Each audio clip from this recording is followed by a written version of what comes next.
Every year on Christmas Day, we usually host family over at our house. We have a decent-sized place, and most of the family lives nearby. I live here with my wife, and a few years ago we were hosting Christmas like usual. So family members started coming over at around 12 o'clock, and they were mostly parking on the side of the street out front. Our neighborhood is pretty quiet, but not super isolated or anything. When pretty much everyone had gotten there, I remember that somebody told me that there was a random car in the driveway. I walked over to a front window, and I saw this large SUV with really tinted windows just sitting in the driveway. Apparently, it had just recently got there, but hadn't left. Nobody had gotten out of it either. I looked at it and wondered who was driving, because I had never seen the car before. Nobody was getting out, and it wasn't leaving, so I decided to go out and ask. I thought that maybe it was somebody who was lost trying to get to a neighbor's house. That was the most logical explanation in my mind. So I opened up the front door and I walked outside. However, as soon as I stepped out into the front yard, the car, which was already running, started suddenly backing up. I was not able to reach it, and the car quickly left the driveway and then drove off down the street pretty quickly. It seemed weird, but at least they were gone now. After that, I went back inside. Over the next few hours, I talked with lots of family, and soon we had our Christmas dinner. Some of us were going to take a walk around the neighborhood after, because even though there was some snow on the ground, it was a nice day and rather warm. When I got near the front door though, I was shocked to see the same SUV parked in the driveway again. I opened the door once more to go outside. When I did, once again, whoever it was backed out and then quickly drove away. This was very strange. I remember noticing also just how tinted the windows were. It was like I couldn't see anything inside. So I had obviously no idea who was driving or anything. Well, we ended up taking a walk around the neighborhood. I didn't see the car at all, and nobody else did either. We went back in after that, and everybody hung out some more. That night, people started to leave at probably around 7 or 8. By 9 o'clock, everyone was gone, and it was just me and my wife at home. Well, we were in the living room watching a movie, and my wife got up to go get something from the kitchen. However, on her way back, she went to the front of the house and passed by a window. I heard her mention that the car was there again. I walked over to the front of the house and looked outside. Once more, that same SUV was sitting in the driveway. I really couldn't believe it. We both stood there near the front door and watched it. The car was running, but nobody got out or anything. We watched it for at least 10 minutes. It was crazy. Then I had enough and I went to leave again. This time, as soon as I opened the front door, I took off and I sprinted for the SUV. However, like every other time, the car quickly backed up and then drove away. I was unable to catch up to it. I then went back inside after that. My wife and I were both very confused. For the rest of the night though, the car didn't come back, and I haven't seen the SUV since. I'm hoping that I never see it again. I still wonder about it though.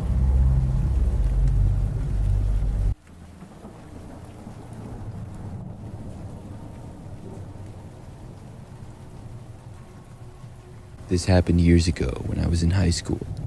At the time, we were having Christmas at our house. My grandparents, a few aunts and uncles, and cousins were all coming over to our house. We had our whole house all decorated, and some of our family had been in town for a few days and were staying at our house because we had 2 extra rooms. There were a handful of presents wrapped and under the tree, but a majority of the present wrapping happened on Christmas Eve. I had recently gotten my first job earlier in that year, so I was really excited about the gifts that I had gotten for everyone. Some I had put under the tree already, but there were a couple that were hidden in my room so that nobody would see them. We wrapped presents on Christmas Eve and all hung out late into Christmas Eve night, and everyone got to bed kind of late. I went up in my room and played some video games for a while because I wasn't quite sleepy yet. I ended up staying up pretty late though. It was 2 a.m. and I was about to go to sleep when I realized that I hadn't put my last few presents under the tree. They were already wrapped, but I had them hidden in my bedroom closet. I went and retrieved them and then left my bedroom to place them under the Christmas tree. When I left my bedroom, I saw that the house was all dark and quiet, aside from a little nightlight on the wall that we had up there. I walked down the stairs and then into the living room. It was a little bit brighter there due to the lights on the Christmas tree. I added my presents to the many that were already laid out under the tree. As I turned to go back up the stairs, I heard a noise suddenly. It was so quiet that the noise startled me quite a bit. It was coming from the back of the house. I walked over to see what was going on. As I did, I thought I heard rattling from the back door leading to the patio. It seemed like somebody was going to come through the back door into the house. I entered the kitchen, which is where the back door led to, and turned on the light. As I did, I saw the door opening. I jumped back and heard a noise as if now somebody was running away outside. After I gathered myself, I realized that nobody was there and whoever had been there left. I walked over and looked outside. I didn't see anybody, so I shut the door and locked it. The door must have been left unlocked or something. Our back door was rarely used by us, so that must have been the case. Maybe one of my cousins or somebody used it and never thought to lock it up at night.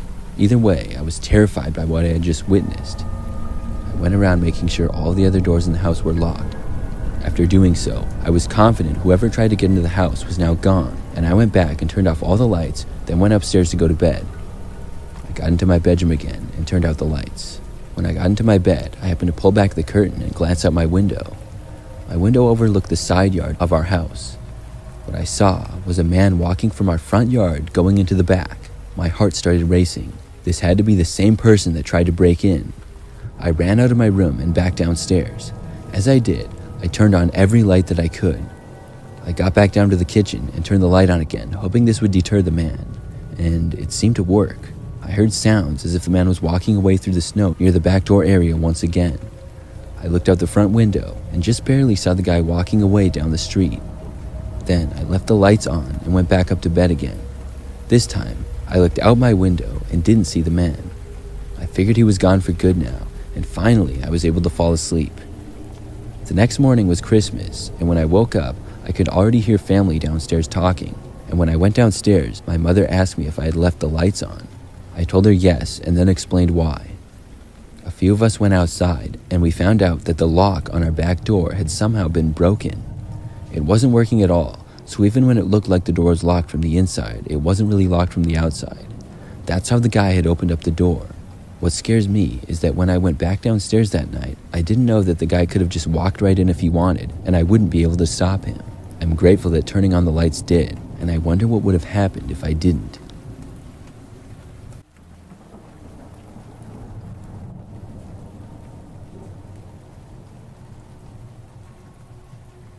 This is something that happened back when I had just recently turned 16 years old and I was in high school. I lived with my parents, my older sister who was 18 and a senior in high school, and my other older sister who was 21 and in college. So sometime in December, maybe like a week before Christmas, my older sister, the one who was 18, asked me if I wanted to go shopping with her. I had recently gotten my first job, so I had a little bit of money and I had my license, but I did not have a car yet. My sister said that we could get Christmas gifts for our parents, as well as my older sister, who was not back from college yet. I agreed and was excited to do some shopping. We had gone Christmas shopping once already, but I was not able to get anything for my parents then because they had been with us. So we went out on a Saturday and first went to this local mall. After spending some time there and getting something for our sister and my mom, we then started looking for our dad.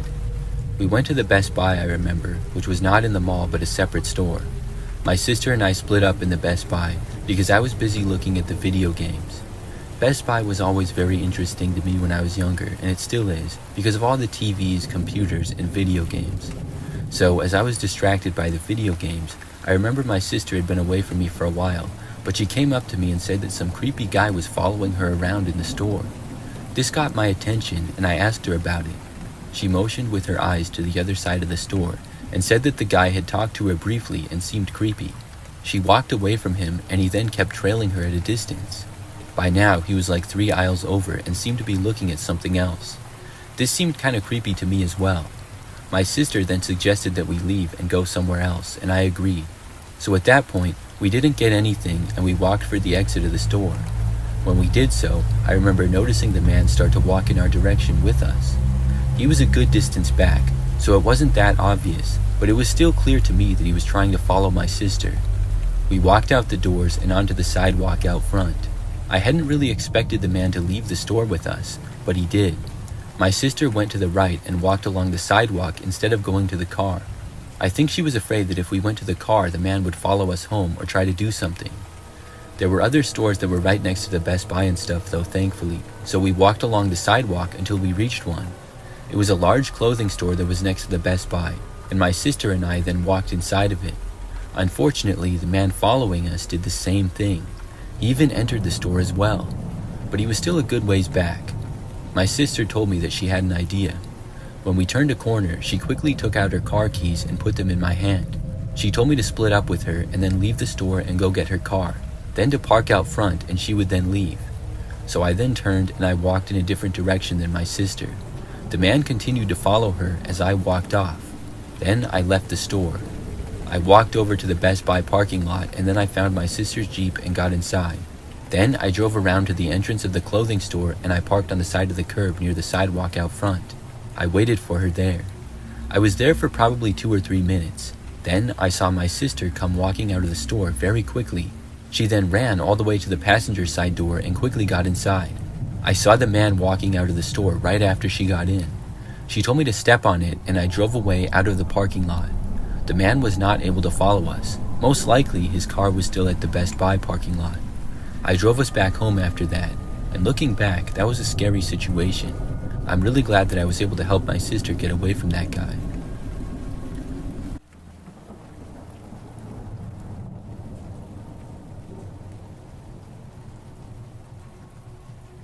This story takes place on one of the best nights for kids around America, but the worst night for me.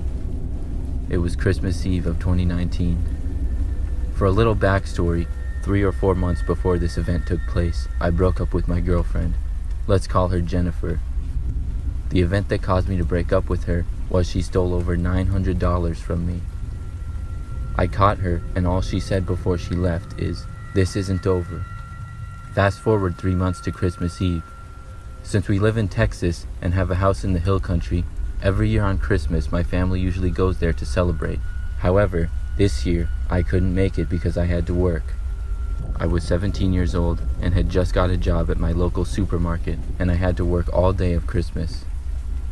I stayed home, but I had no problem with being alone. On Christmas Eve night, it was getting late, probably 11 o'clock or so. I decided to take a shower and go to bed as I needed to get up early the next day. As I started to shower, I heard a strange noise from the garage, sort of like a metallic banging. I thought the noise was coming from the heater because I had put the water as hot as it would go. I took my shower, and when I finished, I went to go get in bed. As I did, I heard the noise again, although this time it was on the other side of the yard. I was confused because I didn't think there was anything over there. I went to go look out the window and see. I looked out and didn't see anything but my backyard, completely empty. I completely disregarded it because my backyard is pretty flat and empty, and it has nowhere for someone to hide. Now it's hard to explain, but my window is fairly large, and it has a blind spot to the left where there's a corner. Somebody could easily hide there, but I was tired and I didn't think about that at all. As I walked off, I heard a bang again, but this time on the window of my house, and as I looked out the window, I saw the figure of a person dressed in all black standing at my window. It made me jump. However, I wasn't too scared as I'm a fairly large dude and a high school football player. This all changed when the person at the window reached for his pocket for what I assumed was a gun. I ran away from the window towards my parents' room to go retrieve my dad's shotgun. I knew he kept it in a safe and had the safe key under his pillow.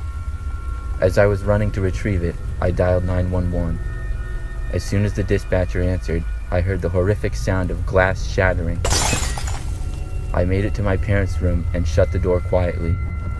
I whispered into the phone what was happening to the dispatcher. She said to stay on the line as the county sheriff was en route, but it would take about 5 minutes or so. I told her I was going to retrieve the shotgun. She said that's not a bad idea, but to only use it if I had to, and to use it with caution. I quickly realized my dad took the gun with him to the hill country because they were going to a gun range.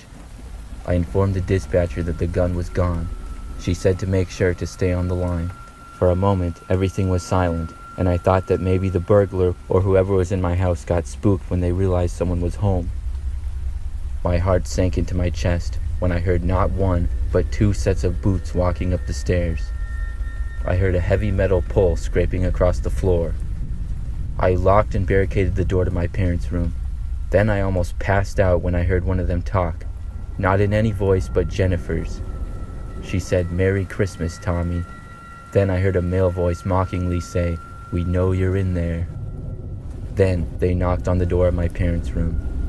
I almost screamed and got underneath the bed. Jennifer then said, "Don't worry if you don't open the door. We'll open it for you." I heard the pull hit the door, and the lock started jiggling. I had to put my hand over my mouth to keep from being too loud. Then, all of a sudden, I heard police sirens and Jennifer muttering curse words. They ran down the stairs to try to leave out the front door when I heard someone yell, "Freeze." I heard a bunch of yelling, and then an officer come in and announce himself and tell anybody in the house to make themselves known. I called out to him saying that I was Tommy, and I dialed 911. He told me to come out slowly with my hands visible. As I left my parents' room, I saw the two being escorted out in handcuffs. The rest of my night consisted of paperwork and me talking to my parents, who were making a 3-hour drive to come home and be with me. This incident was very disturbing to me, and I'm grateful that I reacted the way that I did. Had I not, I may not be here right now.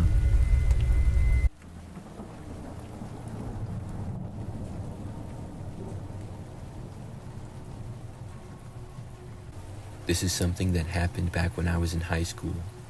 It was the night before Christmas, and I was at home. My family and I were in the living room, wrapping gifts and watching Christmas specials. This went on for a while, but at about 11 o'clock or so, I remember that there was a knock on the front door. This was really weird because it was late at night on Christmas Eve. We weren't expecting anybody, so why would someone be knocking on the door? I decided to get up and go and see who it was. I remember that I walked over to the front window and looked out. I saw a man standing there, but I didn't recognize him, so I walked away. I told everyone that it was some guy who I didn't know.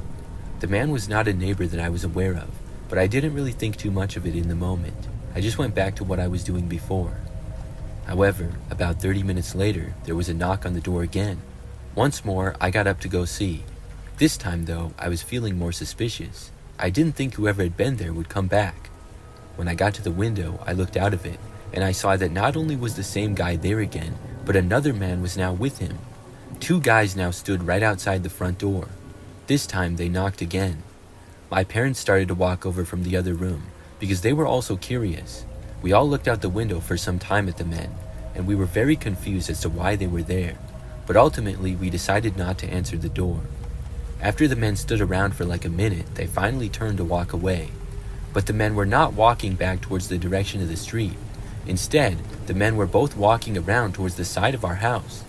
At that point, my dad opened up the front door and yelled at them. But this didn't stop the guys. They kept going around all the way to the back end of the house. Now they seemed to be somewhere in the backyard. We then went around to the back of the house. We had a sliding glass door back there that led out to the patio.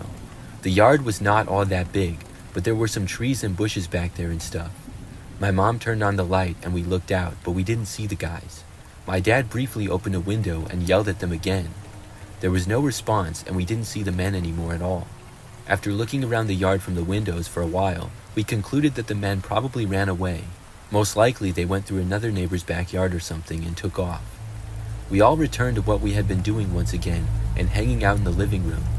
I was just really curious about it for some reason, so I remember that I decided to go outside and look around, which was a stupid decision.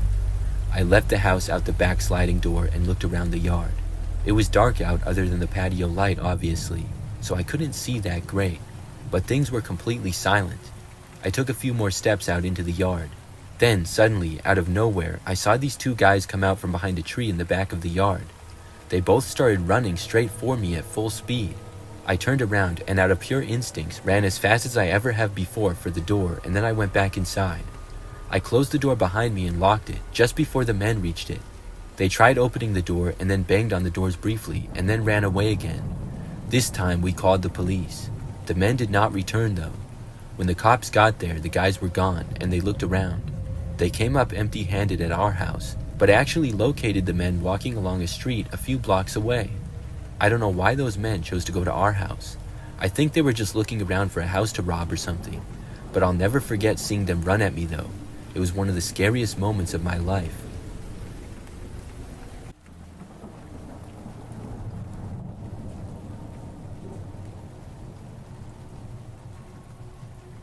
I'm a 20-year-old female, and 2 years ago, my family was having my aunt and cousins over for Christmas. The day before Christmas Eve, I went to a nearby shopping center to get my aunt a last-minute gift. I really had no idea what to get her, but I was finally able to find a nice hat that I was sure she would like. I was looking around the store before leaving, and a man approached me. He was much older than me, but appeared to be maybe in his 30s.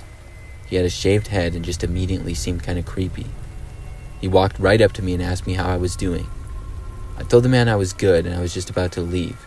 At that point, he asked me where I was going and if I wanted to get some drinks with him. I told him no thanks and then started to walk away. But the man followed me as I did and asked me what was wrong and why I didn't want to go with him. It was clear to me that he was going to keep following me. So eventually, I stopped and turned to him and told him in a firm voice to stop following me. Thankfully, the store was pretty crowded, and some people appeared to look over a little bit. The man stepped back and said fine and then walked away. I carefully stayed in the store for a while and then left to make sure that the man wouldn't follow me or anything like that. I got the hat from my aunt and then left the store to go to my car. I got in and began to drive away, but as I started to drive, I noticed an older-looking van with the man sticking his head out of the window at me and smiling in the creepiest way possible. It gave me the chills as I drove off, and I was once again careful to make sure that he didn't follow me. I was able to make it back home all right, and the man didn't follow me, but I just feel lucky with how busy the store was, because the way that man was smiling at me was completely insane.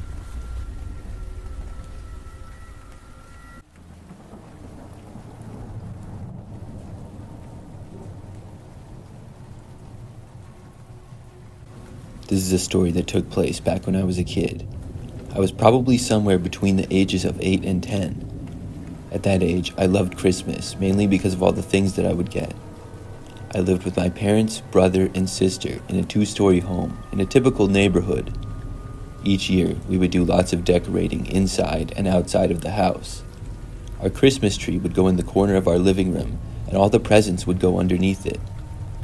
On Christmas Eve that year, we went to my grandparents' house, and then we were going to my uncle's on Christmas. That night, on Christmas Eve, after we all went to bed, I had a difficult time falling asleep.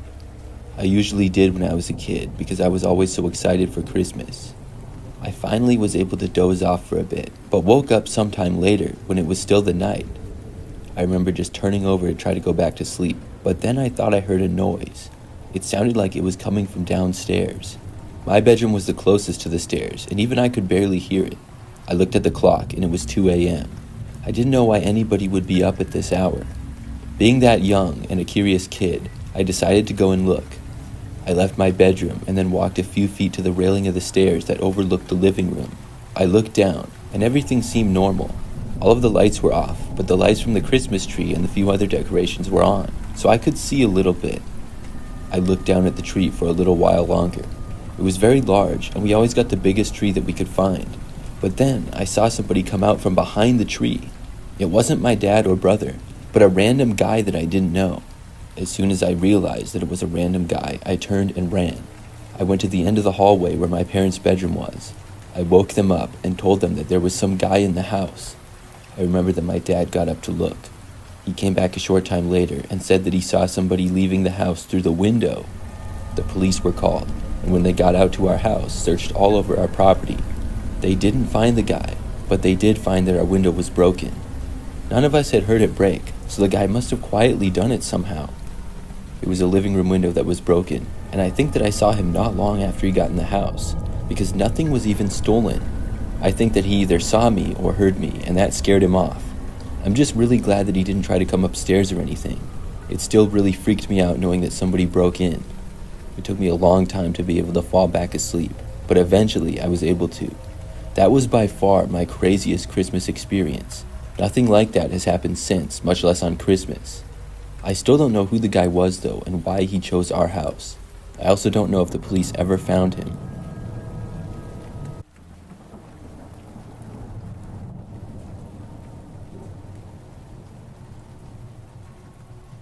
This happened many years ago. It was Christmas time, and I went to Dollar Tree to do my Christmas shopping. I had several people that I needed to buy gifts for, and when I got to the store, it was pretty busy. There were a lot of other people around, probably also doing their Christmas shopping. So I shopped around and I found quite a few great gifts for people that I knew they would love. After being inside for maybe 30 minutes or so, I was just about done. At one point though, I remember hearing some yelling and commotion from the other side of the store. I walked over there to see what it was, but it cleared up before I got to the area. So then I finished my shopping and I headed to the checkout. When I got there, I put my items on the conveyor belt, and I was getting quite a few things. I remember that when the cashier started scanning the items, some guy with a basket of stuff walked up right behind me. He then dumped out his basket, mixing his items with mine. The cashier was so busy scanning things that she didn't really notice the guy doing it, and she was going to start scanning his stuff too. His items were mixed with mine, and it seemed like he was trying to get me to buy all his stuff. I stopped everything, telling them both to hold up. I asked the guy what on earth he was doing. He said that he didn't have enough money to pay for all his stuff, so he needed me to get them for him. I told him that if he didn't have the money, not to buy so much stuff. I took all his things and put them back in a basket and made it clear that I was not going to pay for them. The man then took his stuff and walked away. Then the cashier finished scanning my items, and I got them in 2 bags and started walking away. I left the store and went into the parking lot. I was walking to my car when all of a sudden I heard footsteps quickly approaching me from behind. Before I could even look back, they reached me, and I felt somebody try grabbing the bag that was in my left hand. I must have good reflexes because I jerked the bag away and I was able to hold on to it. I then saw the man from inside. He had tried taking my bag from me, and I moved it away from him and asked him what he was doing. The guy just turned around and then went back inside the Dollar Tree. I was convinced at that point that he was either on drugs or there was something wrong with him. After that, I was able to get inside my car and go home. The next day, I saw on the news that police had been at the Dollar Tree. Apparently, the same man punched 2 people inside before the police were called, and he ended up being caught. That must have taken place very shortly after I had left. I'm really glad that he didn't beat me up or anything. It was a really crazy experience, to say the least.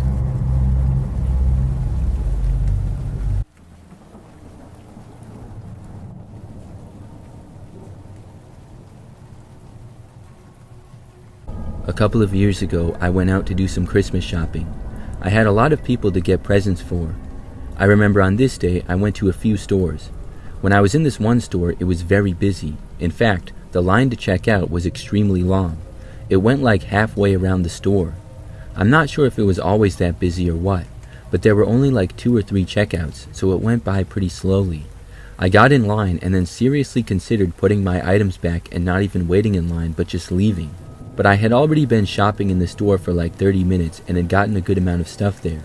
There were at least 3 good presents that I found there, so I figured that I would just wait in line. Maybe it would move by quickly is what I was hoping for. So as I stood there waiting in line, I mostly went on my phone, browsing social media and texting friends. Slowly but surely, we inched along. Many people also got in line behind me. After I was in the line for like 15 minutes already and still had a ways to go, I got a text from a number I didn't recognize. It said, "I see you." I found this strange and I instantly texted back asking who it was. There was a chance there was somebody that I knew, and for some reason their contact name didn't show up but just their number. Or maybe it was an old friend who I hadn't texted since I had an old phone.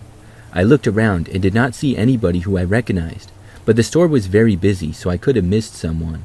They texted back pretty quickly saying, "I'm in line with you." This made me realize that they were in fact at the store with me. If it was a random prank, they would not have known that I was in line. I texted back asking again who this was, but they didn't respond. I kept looking around at everyone trying to figure out who was texting me, but I had no idea, and people were starting to give me weird looks because I kept looking around. Eventually, I was close to the front of the line. I got another text then which said, "I can still see you." I had been hoping that it was an old friend or something, but what concerned me was the fact that if it was an actual friend, why wouldn't they respond and say who they were when I asked them? Plus, I didn't see anybody that I recognized. I ignored this text, and soon it was my turn to check out. I did so and then left the store. I went out to my car, which was in the crowded parking lot. When I got there and went inside, I saw that there was another text. This one said, "Are you going home now?" It creeped me out to see that. I felt like if I left, I would be followed, so I didn't want to drive away just yet. I started looking around, wondering who was doing this. They must be able to see me. I didn't really think that I would find out who was texting me though. I just kept looking around, now scanning the parking lot and the other cars. But then I saw something. A row over, parked sort of across from me, was a car with a guy in the driver's seat, just kind of looking in my direction. I looked away and looked at my phone, but sort of half kept an eye on this guy. I was waiting for him to leave. As long as I sat there, though, he did as well. Soon I became sure that it was him. Then I got another text from the number. It said, "Are you going to leave or what?" I was now even more sure that it was this guy. I was really creeped out, knowing that he would probably follow me, so I quickly got out of my car and then walked back to the store. Just as I was entering, though, I happened to see this strong-looking man and his wife leaving. I had an idea and told them about what happened quickly. Thankfully, they didn't think that I was crazy. I asked the guy to walk over to the one man's car. He didn't have a problem with it and walked right over. However, before he got there, the guy drove away. I was glad that he was gone. Then I went back to my car. When I got inside, I got another text. It said, "Now what did you do that for?" I blocked the number and then drove home. I still don't know who that guy was or how he got my number.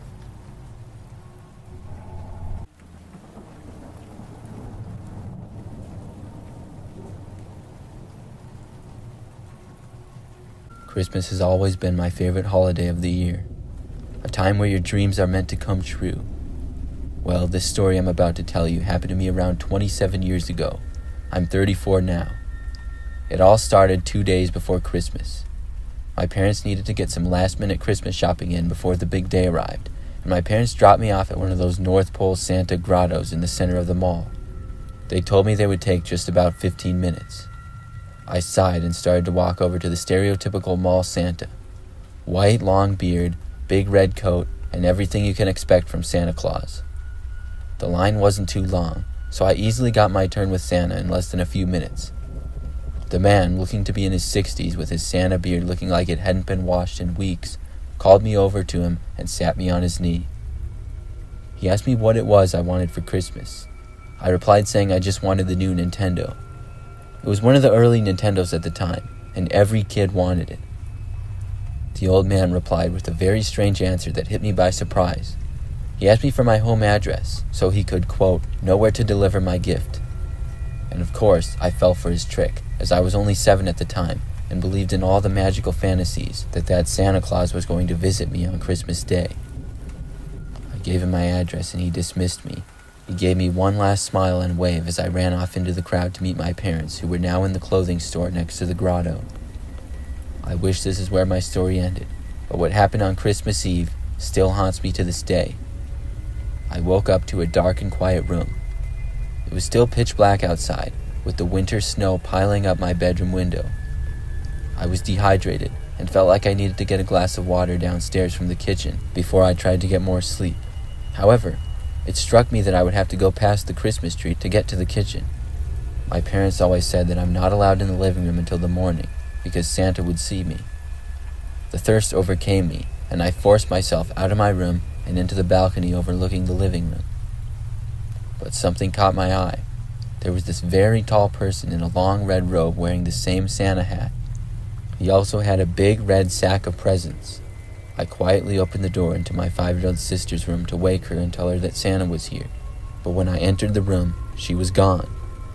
This surprised me, as she normally won't leave her room like this at this time of night. I made my way back to the balcony, and I watched in horror as 3 men who all appeared to be in their late 30s were wearing elf costumes, and they entered the room. I saw my sister being given a gift from the guy dressed up as Santa, and the 3 other men leading her outside of the front door. I screamed and yelled. All 4 of the men backed out of the door, leaving my sister in tears. Not realizing the situation, I told her the story and forced her not to tell our parents. Then I put her back in her room. I made my way back to my room and went to sleep, forgetting all about the water. I just wanted to pretend like the night never happened. To this day, I still don't know what happened, but I never saw that dirty old Santa at the mall again. However, I'm sure that it was him at my house that night.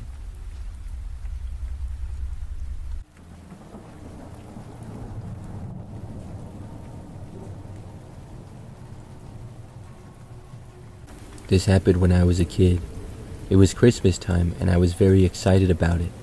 I think I was probably about 7 or 8 years old at the time. Back then, I always had a hard time sleeping on the night before Christmas. I was really excited for all the presents that I would be getting the next morning. I was thinking about all the toys that I asked for and that kind of stuff. It was one of the most exciting days of the year. So I remember that I went to sleep that night, and I woke up at about 5 a.m. on Christmas morning. I remember looking at the clock and seeing that was the time. Nobody else was up, and nobody else would probably be up for a couple more hours. I actually tried to go back to sleep, but was wide awake and too excited. I considered waking everybody else up, but elected not to, because I knew they wouldn't want to get up at 5. It was obviously still dark outside, and the house was completely quiet. I got up and left my bedroom and walked out into the hallway. Then I went downstairs and went into the living room. I started looking out of the window for some reason, just looking around. It looked out to our front yard and the street. Not long after I started looking out the window, though, I saw something. There was a car parked on the side of the road across the street, which was not an uncommon sight, but I saw the door to the car open and a man get out. He started walking across the street and then surprisingly walked into our front yard. The man started walking through the yard and I could not believe it. I didn't recognize him at all either. After entering our front yard, I ducked down from the window. I curled up into a ball on the floor and was scared. Moments later, I heard footsteps outside, and they started moving closer to the door. But then the guy outside seemed to go to the side. The next thing I knew, I heard footsteps literally right outside the window that I was next to. All the lights in our house were off, except for some lights coming from the Christmas decorations like the tree. Things were quiet for a few moments. Then I decided to look up. When I did, I saw the man standing right on the other side of the window and looking in. I wasn't sure if he saw me or not because he was not looking in my direction. I quickly moved away from there and then turned on a light switch. As soon as I did, the man turned around and ran away through the yard. He went back across the street and got into the car and drove away. I was so scared that I ran upstairs and woke up my parents. After that, though, the man never came back and we didn't call the cops or anything. Nothing like that ever happened again when we lived there. It's really weird how I just so happened to wake up before that. I'm not sure if the man was planning to break in or what, but it was very weird.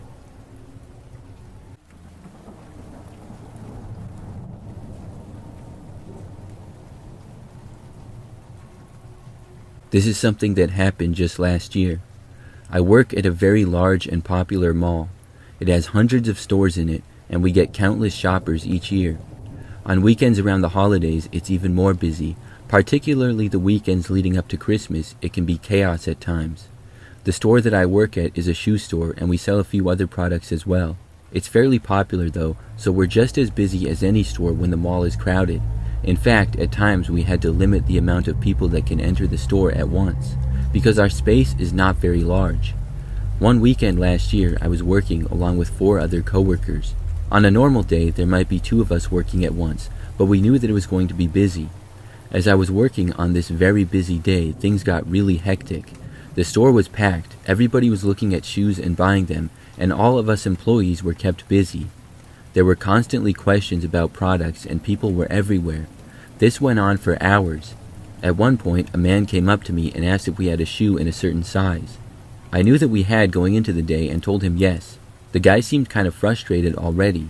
He had been looking for the shoe and he couldn't find any of the shoes that he wanted in the store, but I knew that we kept some in the back. Well, it turned out that I was wrong. We had some when the day started, but they all sold and I didn't know that. Now we were completely out. So I went into the back room and realized that they were all gone. I went back out and told the guy that we actually just sold out of them. This man got way more angry than I was expecting. He instantly started cursing at me and saying that I was a liar and stuff. I apologized and offered to give him some other stores that they might be at, but the guy said no. He continued to yell at me and some of the people nearby started to notice. The store was still packed, and when the guy wouldn't stop yelling at me, this other guy who was nearby stepped between us.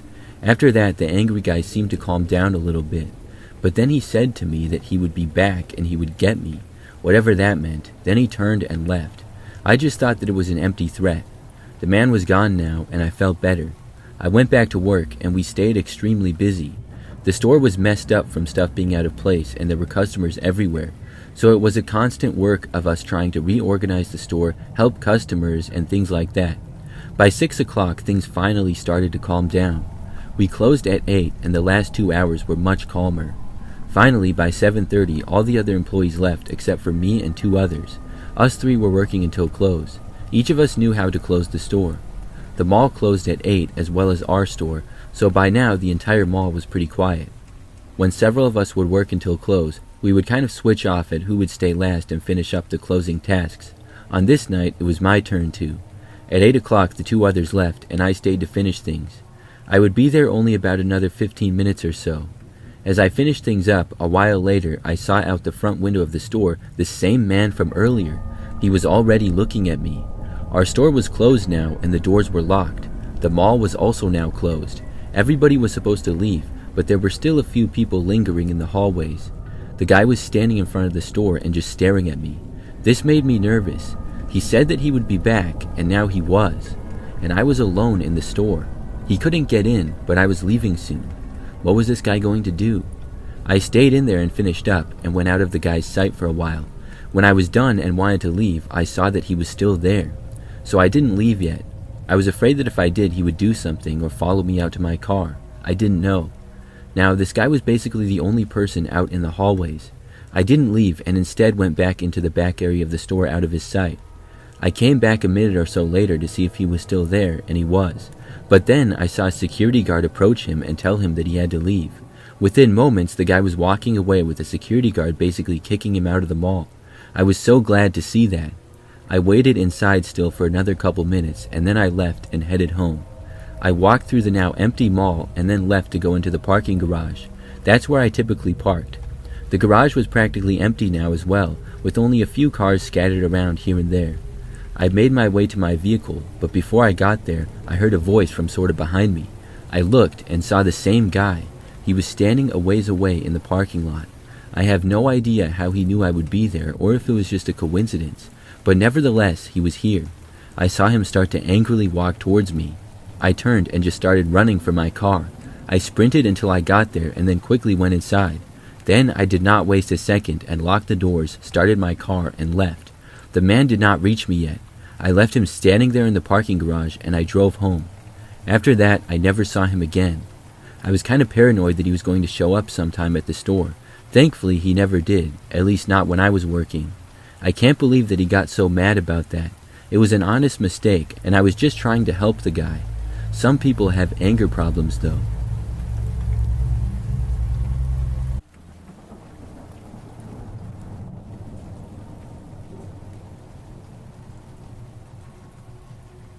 This happened 2 years ago at Christmas time. I worked in a pretty large office with a lot of other people.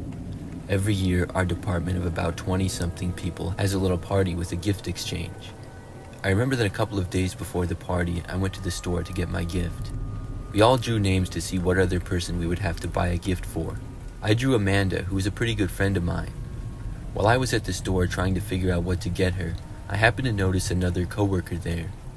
It was a guy named Mike, who, to be honest, always seemed like a pretty strange guy. He didn't really work that close to me and was in another room, but he would work in the same general area. I had heard some things about him over my time working there, and I myself had some awkward conversations with him. So when I noticed him, I really didn't want to go over and say hi, and I didn't think that he noticed me. He was just standing a good distance away and was not looking in my direction when I saw him. So I just finished my shopping and then I left the store. So when the Christmas party arrived, I got there and it was what you would expect for the most part. When it was time for the gift exchange, we all opened the things that we got for each other. The gift that I was receiving came from Mike apparently. What he got for me was a teddy bear with hearts on it. I said thanks and that it was very nice. The rest of the party went on pretty normal. Overall, it was fine, and I went home after that. For the next few days, things went on like normal, but one night I was at home by myself.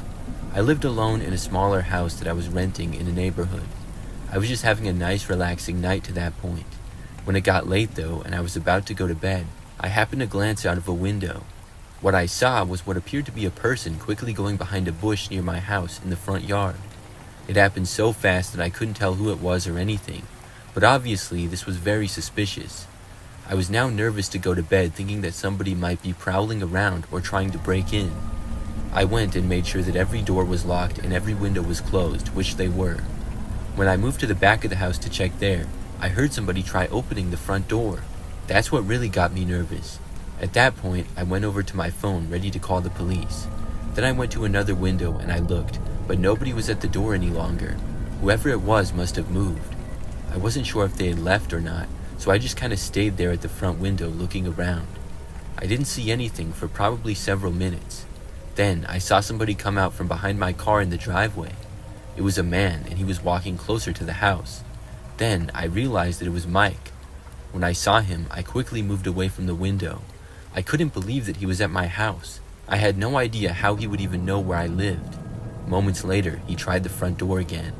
Now I decided to call the police. I dialed 911 and then went into my bedroom where I felt safer. When I was in there, I heard a loud bang at the other end of the house. I feared that Mike may have been trying to break in. I didn't know why, but he had always kind of given me the creeps. I stayed in my bedroom for the next few minutes. The police got there very fast. The next thing I knew, I heard police, and I looked out of my bedroom window and I saw several police vehicles outside. Mike was arrested for attempting to break into my house. With a further investigation, I found out that Mike did not originally have me for the gift exchange. When he found out who did, he traded with them, saying that he had the perfect idea for me. And inside the teddy bear was an AirTag, which is how he knew my location. This information really freaked me out, but I was also very glad that he had been caught.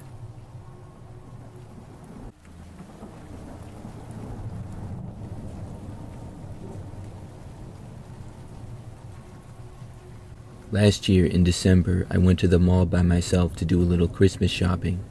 I had a list of people that I needed to get gifts for, and it just so happens that I live pretty close to a very large mall.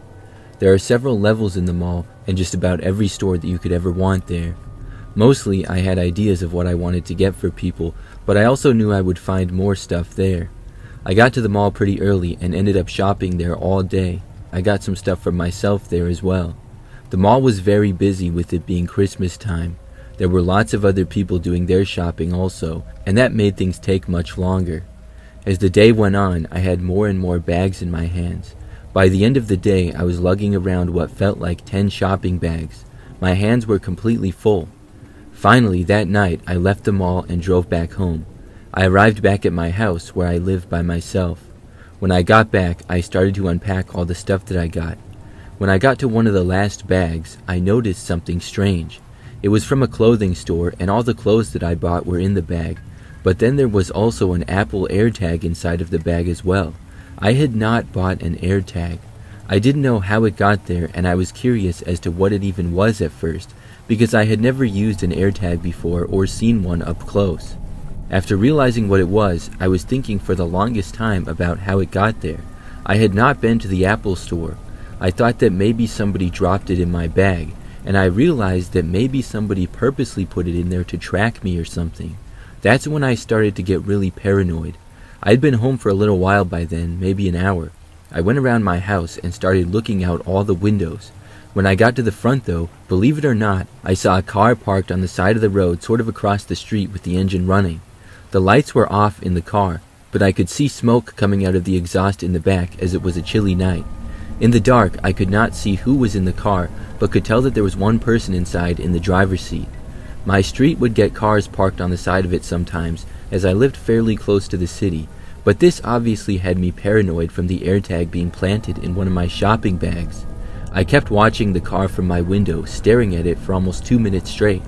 Then I saw it suddenly pull out of its spot and drive away, never turning on its headlights.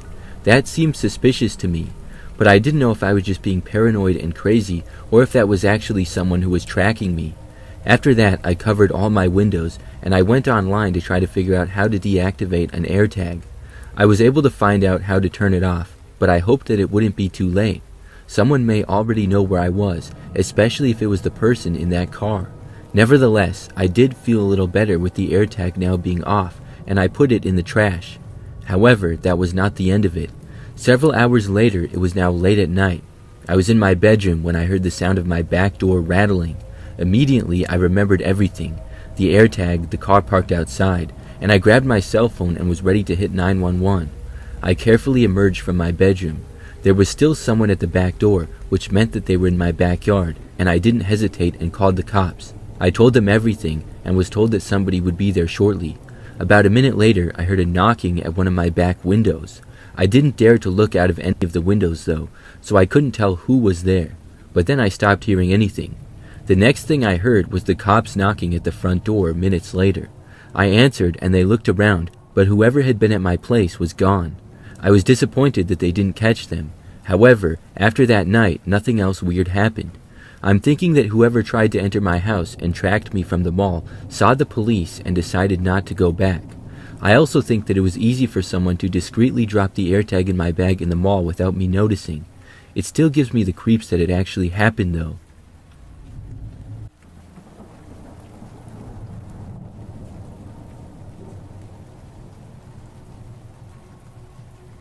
This story happened 4 years ago on Christmas Eve. I live with my wife sort of out in the country. The houses in my neighborhood are kind of spaced out, and we have a fairly big yard. That's why on Christmas Eve at about 9 p.m. at night, I was really surprised to hear knocking coming from the front door of our house. I walked over to the window to get a look outside and see who was there, but when I looked, there was nobody. I went around to every window that I could, and I looked to see if anybody was outside, but I couldn't see anyone at all, although it was pretty dark out.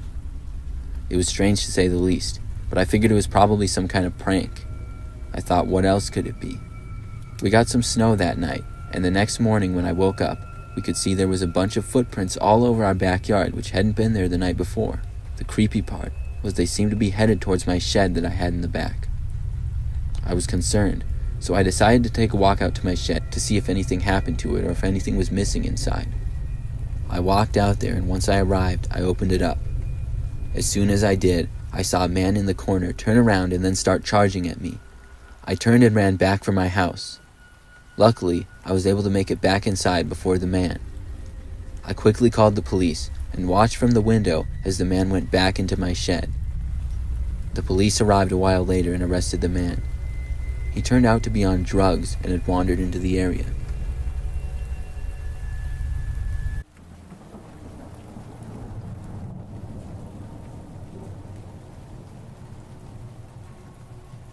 This happened just last year. I was going last-minute Christmas shopping to find a couple of gifts. I had bought stuff for everyone, but I felt like a few of my gifts were just kind of lame, so I went out to the mall to see if I could find anything else. It was the day before Christmas Eve, so the mall was packed. There were cars everywhere in the parking lot, and when I got inside the mall, I saw that it was just as busy in there. This mall was pretty large, and it had many of the popular stores and restaurants. I started out by going to a few of the usual stores that I went to typically when I was there. I did end up finding a couple of good gifts throughout the first couple of stores. I kept on shopping though, and when I was in my third store of the day, which was a clothing store, I noticed this one woman in there. I didn't think anything of her at all, but when I saw her in the next store that I was shopping in, that's when I realized that she was there too. A few stores later, and I saw her again, this time looking at me, and she was walking a ways behind me. I still considered this a coincidence. That is, until I was walking in one of the mall walkways between stores, and I saw the woman walking a ways back behind me. She was fairly short and wore a black jacket and sunglasses. I got the idea that she might be following me for some reason. I decided to randomly stop and then just stand around as if I was going to a nearby coffee shop. The woman stopped as well, and this confirmed it to me. I wasn't really sure what to do though. I had no clue why she would be following me. I decided to just ignore her and keep shopping. I went to about 3 more stores. Occasionally, I would look around or behind me and typically would see the woman. I wasn't sure if she knew that I knew she was following me or not. Eventually, I was finally done shopping after being in the mall for probably about 2 hours. I walked over to the exits near the parking lot where my car was parked. When I got out to the doors, I saw the woman behind me was going to leave as well. Now, I was a little bit concerned that she was going to follow me home in her car or something like that. When I got outside the mall, I literally sprinted into the parking lot and ducked behind the first car that I saw. It might sound crazy to you, because it kind of sounds crazy to me now as I'm writing this, but that's what came to my mind at the time. I barely saw the woman walking out, and I used the many cars in the parking lot to shield myself from her vision. I walked between rows of cars, ducking down, as the woman walked closer and seemed to be looking around. It's as if she knew I was hiding, because she had either seen me run behind a car, or she knew I wouldn't disappear that quickly out of her sight. Slowly and carefully, I inched closer to where my car was parked. I knew the woman was nearby, but I couldn't see her. Finally, I saw my car in sight. I was even more careful to get close to it, and when I reached it, I got inside the back door and then ducked down in the back seat so I wouldn't be seen. I carefully looked out the window and saw the woman a little ways away. I watched her stand around there for a good 3 or 4 minutes until I saw a car drive up and the woman get inside of it. Then they left. I never found out why she was following me for such a long time.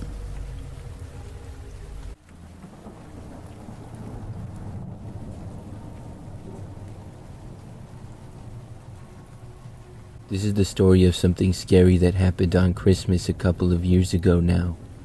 So I live with my wife in a house that has a decent-sized backyard. Aside from the yard, the neighborhood has a lot of houses in it. That year, the Christmas season had been busy with work parties and family gatherings. We left a family event on the night of Christmas Eve just in time as it started snowing. The snowfall got heavier and heavier, and soon it turned into a bit of a blizzard. The snow was coming down quite a bit when it got later at night, and to that point there had not been any snow on the ground at all. My wife was happy that there would be a white Christmas with snow on the ground now, which she prefers over not snow. I didn't really care because it meant that I had to shovel the driveway and patio the following morning. Anyways, we went to bed and the snowfall stopped sometime overnight. When I woke up on Christmas morning, it was no longer snowing. I got up just after sunrise and went downstairs. When I did, I went to a back window to observe the snowfall from the previous night's storm. It was probably a good 3 or 4 inches, and the yard was covered in white snow. However, I noticed something odd.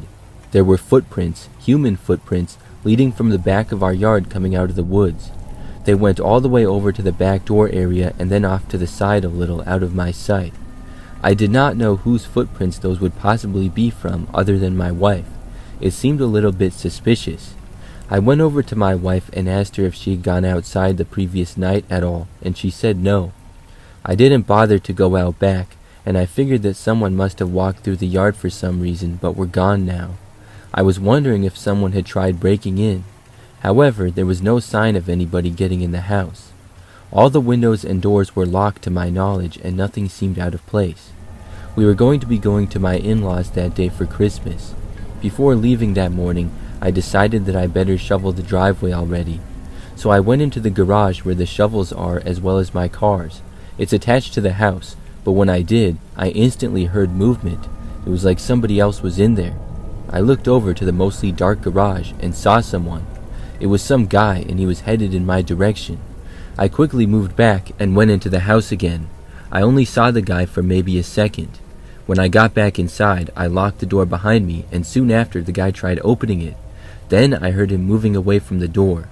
Not more than 30 seconds later, I heard my wife in the other room say that there was a man running through the backyard. I went over and he was gone by the time I got there. I told her about it and we realized that's where the footsteps had come from. It was the man. I have no idea who he was though. However, I also realized that I must have left the back door leading to the garage unlocked. That's the only way he could have entered. At the end of the day, I'm just glad that he left. But it was very scary how he first tried coming after me and entering the house.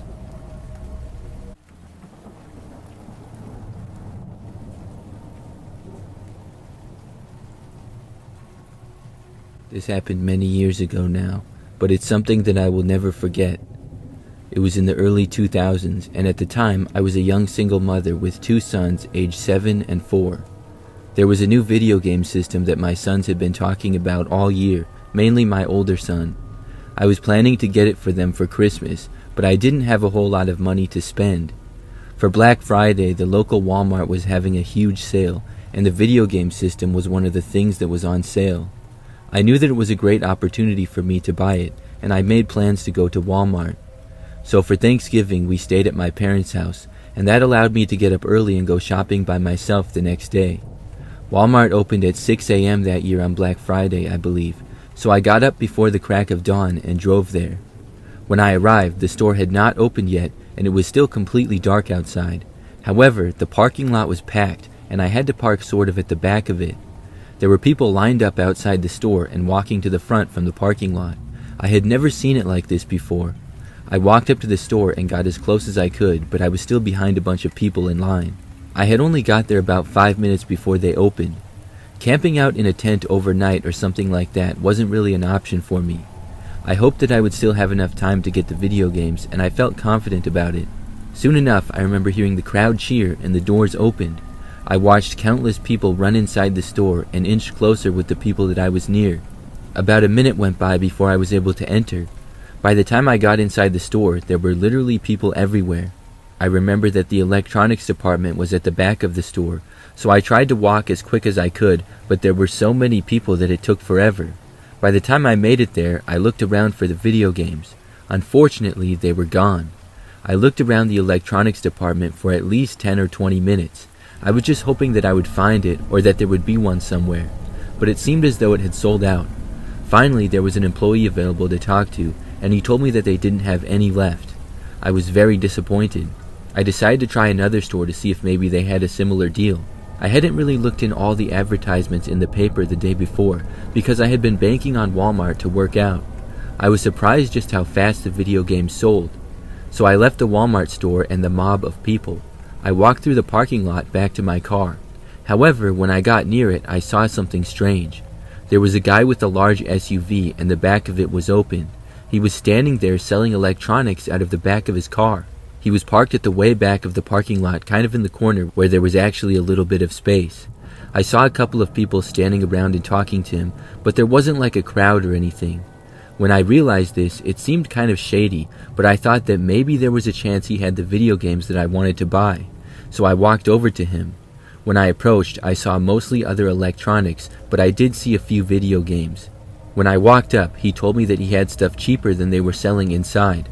I asked him if he had any of the video game systems that I was looking for. He looked in the back of his SUV for a moment, which had a lot of stuff in it. There were boxes and wires and all kinds of stuff back there. He told me that he didn't have any with him at the moment, but he said that he did have some back at his shop, which was not far away. Now, the whole thing seemed sketchy, like I said. I didn't think this guy was supposed to be selling stuff, and Walmart would probably shut him down or call the cops on him. But I was angry for missing out after waking up at 6 a.m., so I didn't really care in the moment. I asked the guy where his shop was and what it was called. He said that it was his place, and he said that he would take me there quick. I was surprised to hear that. I thought maybe he would go back there and come back.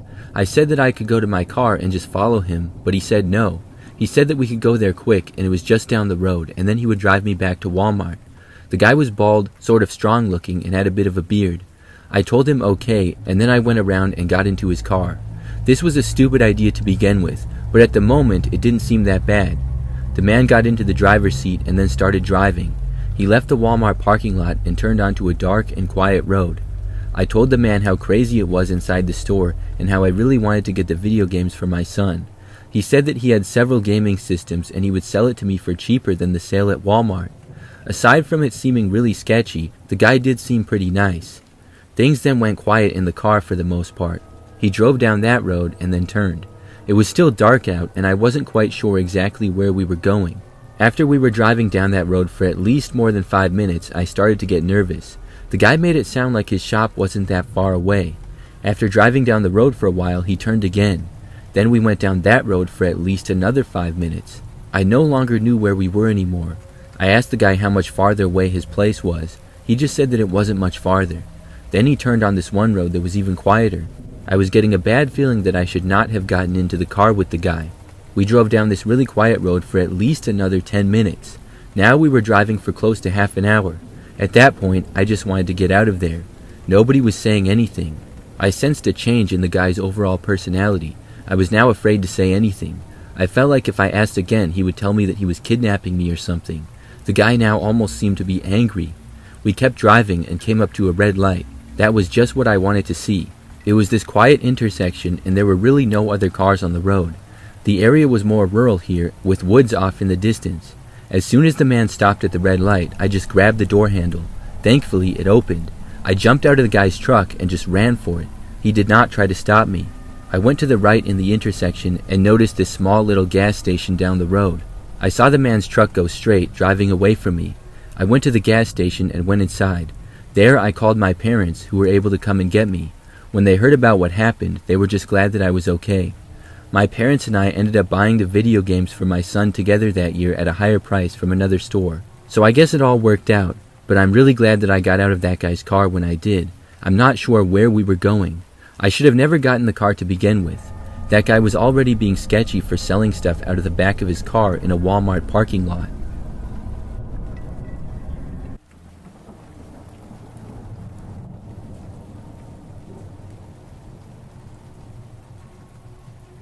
I enjoyed taking solo camping trips, as it's an easy way for me to just relax and chill. I went into the mountains this past Christmas morning and set up my tent in a campsite near a pretty popular mountain range near my house.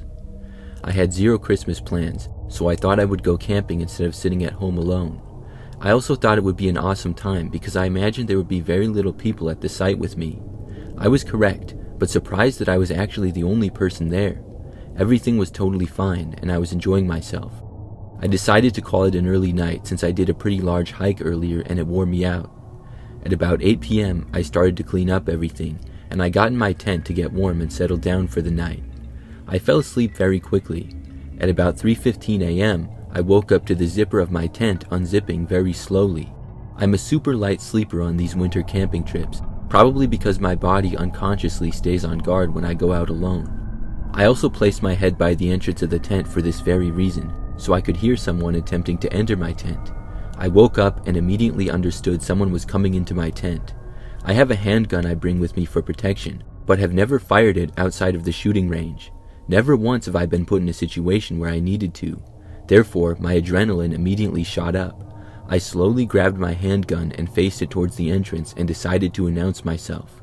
I yelled, "I have a gun and I will shoot you in 5 seconds if I don't hear you run off right now and leave me alone." It was silent for about 3 seconds until I heard someone start running off. I kept my handgun facing the entrance for another 10 minutes, just waiting for any sort of movement at all. I heard nothing, so I decided to grab my phone and call the police. They were around 20 minutes away from me, so I sat there still in defensive mode waiting. When the cops arrived, I came out of the tent and announced I was the caller. I gave them my story and they decided to look around in the area a little. Not even 15 feet away from the campsite, they found some dude trying to hide in a tree. It didn't work very well because it was winter and the tree was all bare. It ended up being some dude who took mushrooms at another campsite nearby on one of the other sides of the mountain. He had gotten lost after walking around and thought that my tent was his. He was a younger guy in his 20s and I could tell he was pretty shaken up. They were putting him in the back of the cop car and he yelled out at me, "Man, I'm sorry about that. That was my bad." The cops asked if I wanted to press any charges and I told the cops not to worry about it. I was angry about it though still, and even though this dude was lying about thinking my tent was his, I knew he was harmless and he was just a dumb dude who was high. Regardless of if they were actually going to arrest him or not, I packed up my stuff and I left the campsite. There was no way I could have fallen asleep after getting a scare like that while solo camping in the middle of the winter.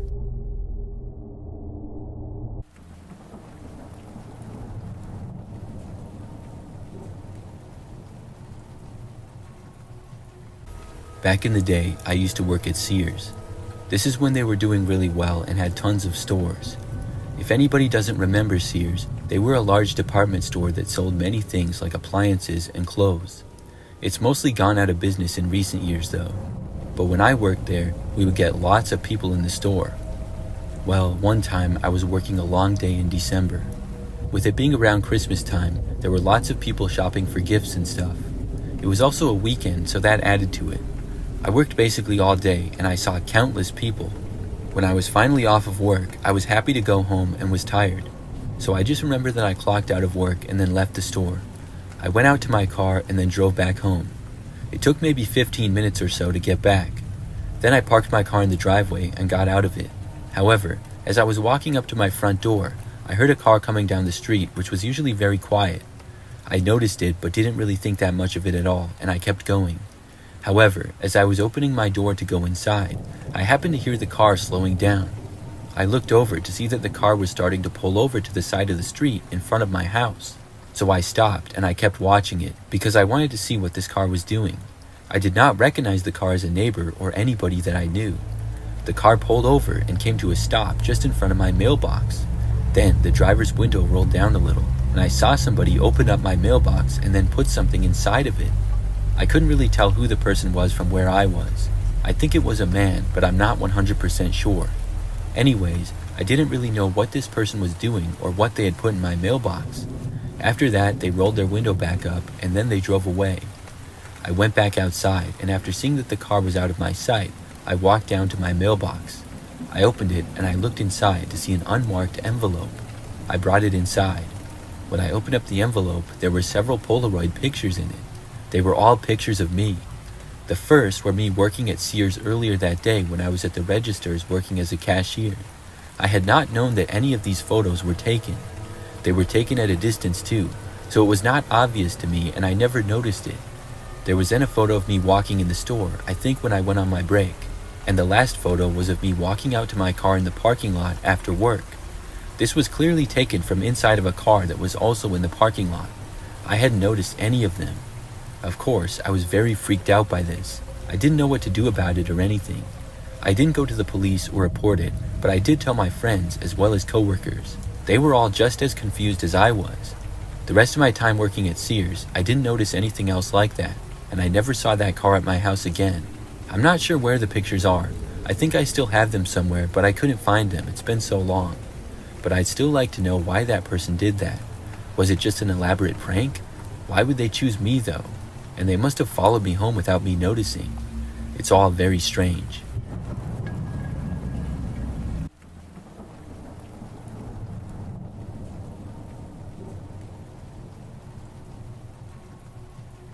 A few years back, we were hosting a Christmas party at our house. There were lots of family members there. My sister was there, as well as my brother and sister-in-law and their kids, among other people. We have a decent-sized house for hosting people and have a good amount of gatherings there. So hours into the party, it was now evening time and dark out. Most people were hanging out in the living room and dining room as well. I remember that I heard there was a knock on the front door, and I went over to go and see who was there. Everybody that had been invited to the party was already there and had been there for hours, so I really didn't know who it could be. When I opened the door, I saw a man standing there dressed as an elf. He kind of resembled Will Ferrell's character in the movie Elf. I remember thinking that he looked like him, kind of. However, I had no idea who the guy was. He was not a neighbor and was not a family member or friend. And our neighborhood is pretty quiet. It's not the type of place where people just hang out and walk down the street. It was a strange sight to see, but I laughed a little bit and asked how I could help him. The man did not mention anything about his costume and simply asked if he could come inside. I asked him why, and he said that he was cold and wanted to warm up. When he spoke, he immediately seemed to be drunk or something like that. I asked him where he had come from. The guy responded by saying, "Don't worry about it." I told him that I had family over, so I could not let him in the house, and I asked him if he could call someone to get him or something. The guy got agitated and said, "No, man, just let me in your house." I told him no and said that I was going back inside now. Then I went back in and shut the door. When I did, I obviously locked it.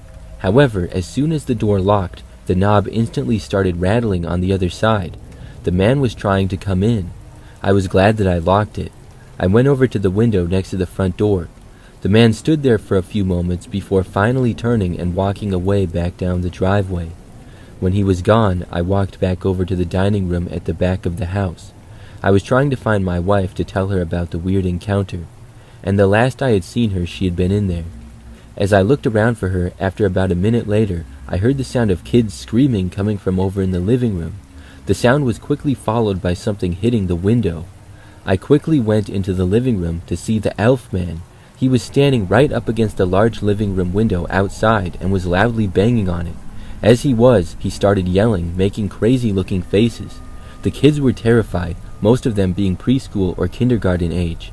I went over to the blinds and scrambled to close them and tried to wave the crazy elf man away. He was angrily trying to break down the window, it seemed. The kids' parents tried to calm them down as I finished covering the windows and then got out my phone to call the cops. The elf man was ruining my party. I went around to the front door and then left the house to find the guy and give him a piece of my mind. When I got outside, the guy turned and started sprinting in my direction. By this point, I was angry and was not backing down. I figured that the guy would try to fight me, and my thought was bring it on. As the man ran towards me, I squared up. However, when he was still running at me at full speed and got within maybe 6 feet of me, he suddenly jumped up. He did this sort of flying kick, and it got me right in the chest. I fell backwards on my rear end. The man then got up and quickly started sprinting away out of the yard. I was not injured, but by the time I got up, the man was already almost out of the yard, and I didn't bother to chase after him. He then sprinted down the street and out of my sight. The police arrived about 5 minutes later. I told them everything and showed them where the man had gone. They looked around the neighborhood for a while, but he was never found. It was the weirdest thing. The man just came out of nowhere dressed as an elf, ruined my Christmas party, scared the kids, assaulted me, and then took off never to be seen again.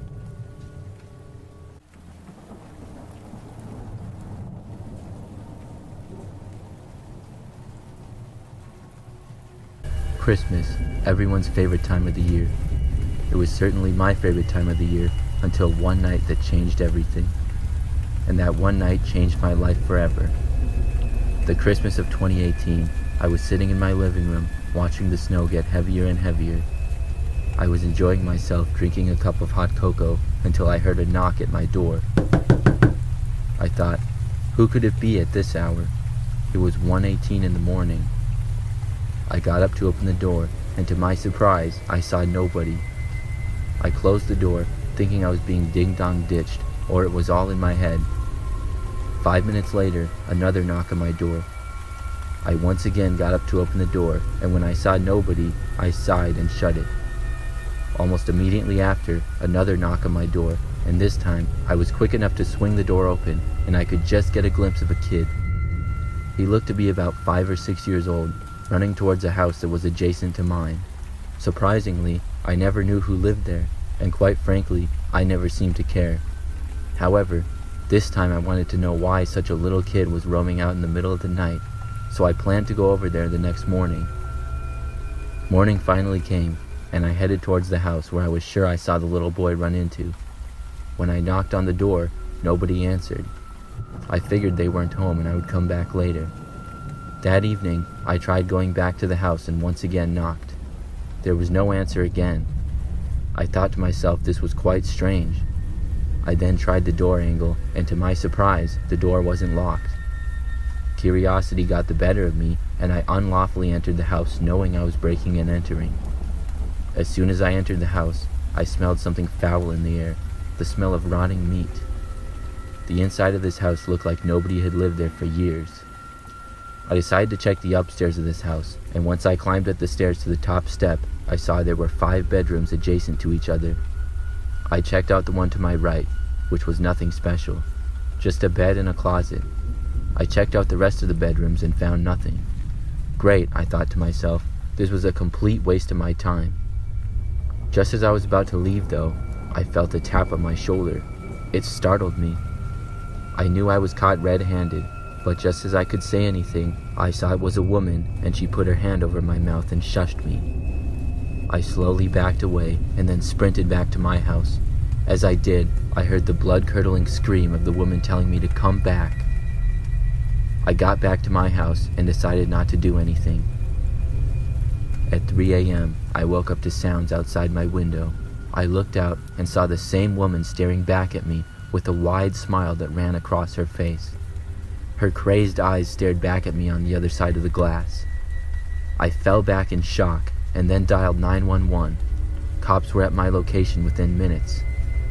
I had told them what happened, and they went to the house across the street. They searched it and found nothing. They told me there were no signs of anyone there since the horrifying murder that had took place in that very house. I was shocked. I hadn't heard of anything happening at all in that house, as it was an ongoing investigation.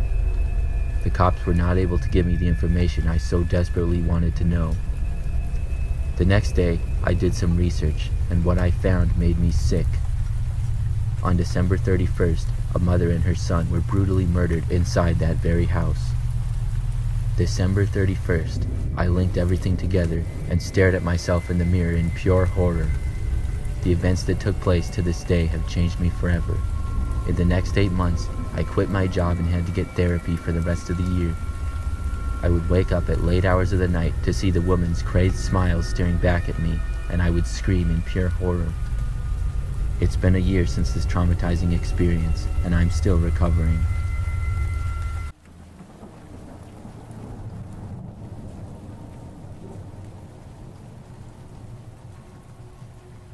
This happened back on Christmas morning when I was a kid, probably around 10 years old. I lived with my parents and siblings in a house that had a main floor and then a basement as well. I was the youngest child in the family, with my older brother being 13 at the time and my older sister being 16. They each had their own bedrooms on the main level, as well as my parents. I, on the other hand, had my bedroom in the basement, which had positives and negatives to it. The basement was finished and pretty nice, so I got the most privacy, but it also got really cold down there sometimes, and it was just really far away from everything. I I would walk through the basement living room area and another room that was pretty much just storage, and then I would get to the stairs. So obviously, being a 10-year-old kid, I was very excited for Christmas to arrive. I'd been looking forward to it for a while. When it was Christmas morning, I remember that I woke up at probably 6 something in the morning. After waking, I got out of bed and I was going to go upstairs and wake everybody up. After leaving my bedroom, I literally ran through the rest of the basement to the stairs. As I was running though, I was sure that I saw somebody in the storage room to my right that I would always pass by. However, I didn't look over and wasn't sure who it was. I just assumed it to either be my older brother or my father most likely. So when I got upstairs, I saw that my brother and sister were already up. They were near the Christmas tree in the living room, watching TV and looking at the tons of presents that were under the tree.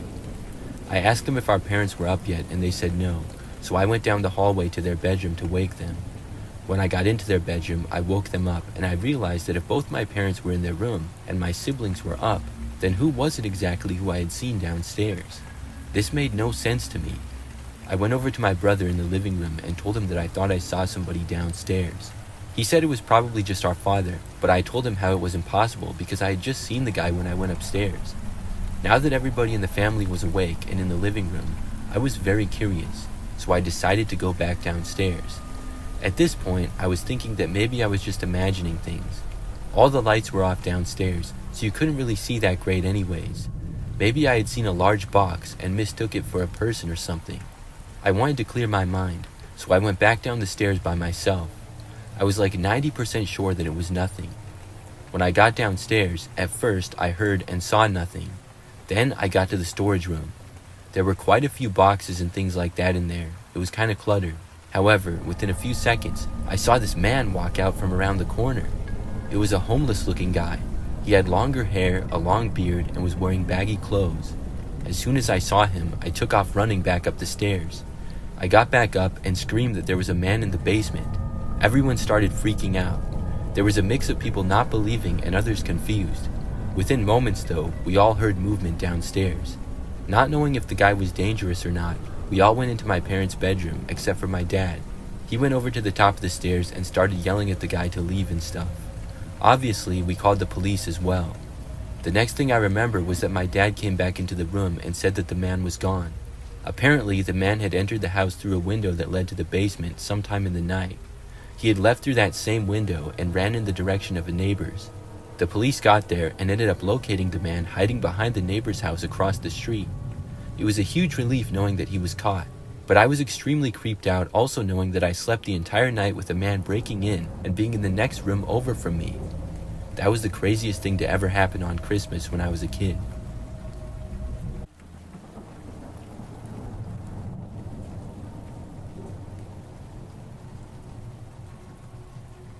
I currently live in a smaller town. It's pretty removed, but still has a lot of good shopping and eating options and public spaces. We even have a few breweries and bars now. It's a newly hip place, with farming on the outskirts so I can get my eggs and veggies fresh from the source. The pandemic really hurt business locally though, and pretty much the only regular delivery options were Walmart and Amazon for a minute. I was stoked when much later more local options popped up on various apps. However, at the time for main necessities and grocery items, there really wasn't any options besides a store delivery from the Walmart a town over. This meant a lot of people we didn't know well popping through, and it drove some of the older folks crazy, all over the neighborhood talking about cars and people they didn't recognize. I embraced it. It made my life easier. At this point, I lived with my teenage son and my then boyfriend was staying to be near his elderly parents. We lived in a tiny space, and I felt a little cramped with the guys always around.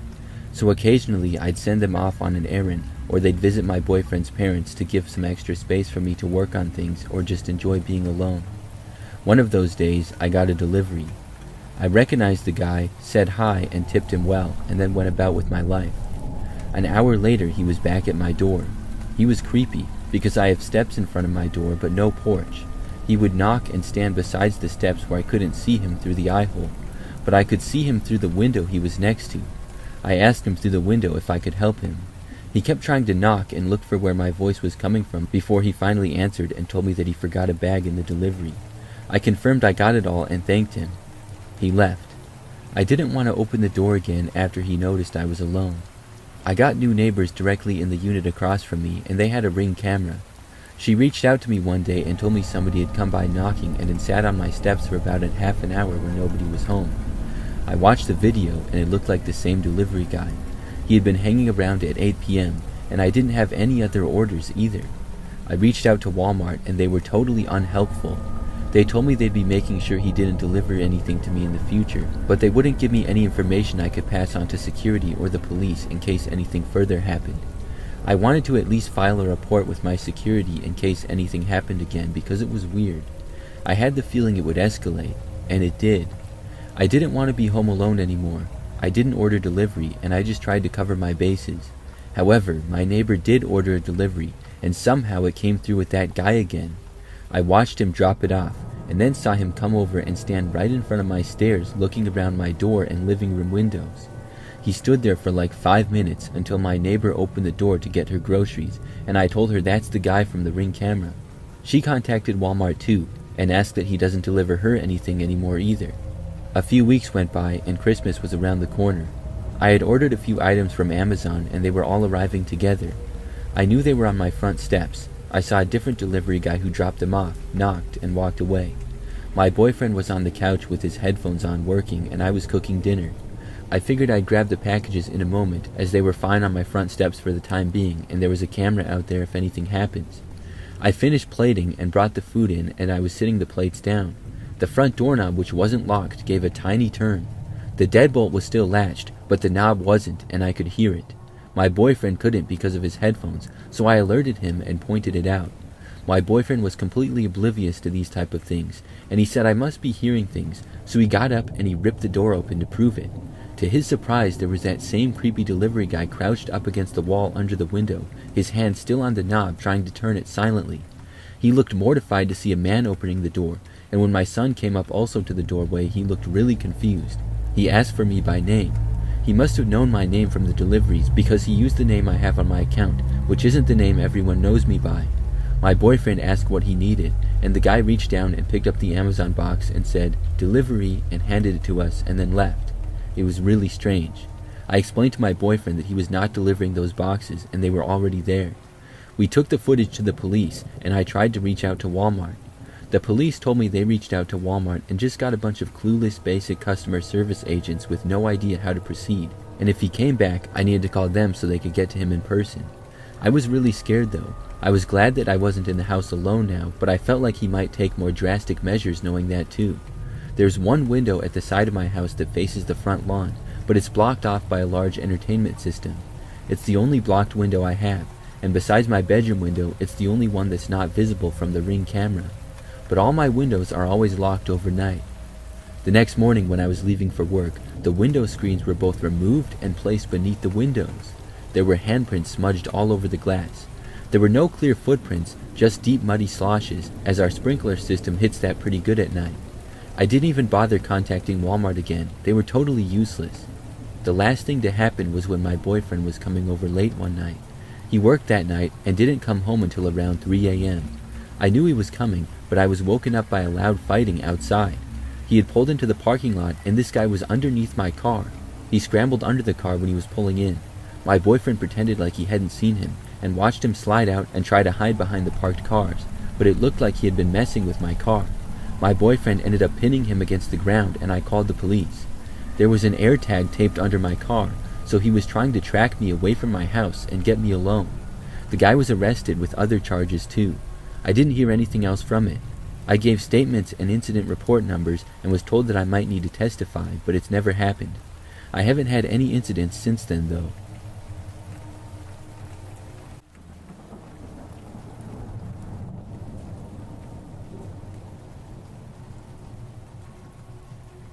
This is a really bizarre story from a few years ago.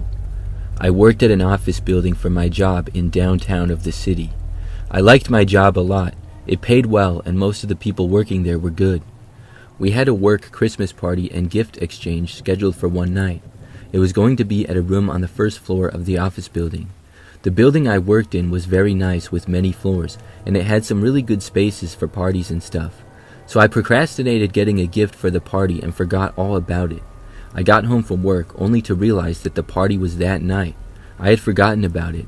I lived in an apartment about 15 minutes from work outside of the city. Realizing that I had to go to the party, I left early and then stopped at Target to get a gift. I walked around the store for a while having no idea what to buy. I don't even remember what I ended up getting, something like a JBL speaker or something. This was not a cheap gift exchange where the gifts were actually supposed to be decently nice. I think it was $50 minimum or something like that. So I was inside of Target doing the shopping for like 20 minutes. I walked all around the store, I remember. When I was there, it seemed fine, not that busy or anything. I left, went to my car, and drove back to work. By this time, I parked on the side of the street in the city because it was free at that hour and there were open spaces. I could park in a garage for work, but it took longer and I was lazy and saw a spot on the street that was open. I then walked inside and went into the party. There was everyone from our department at work and a few other people as well.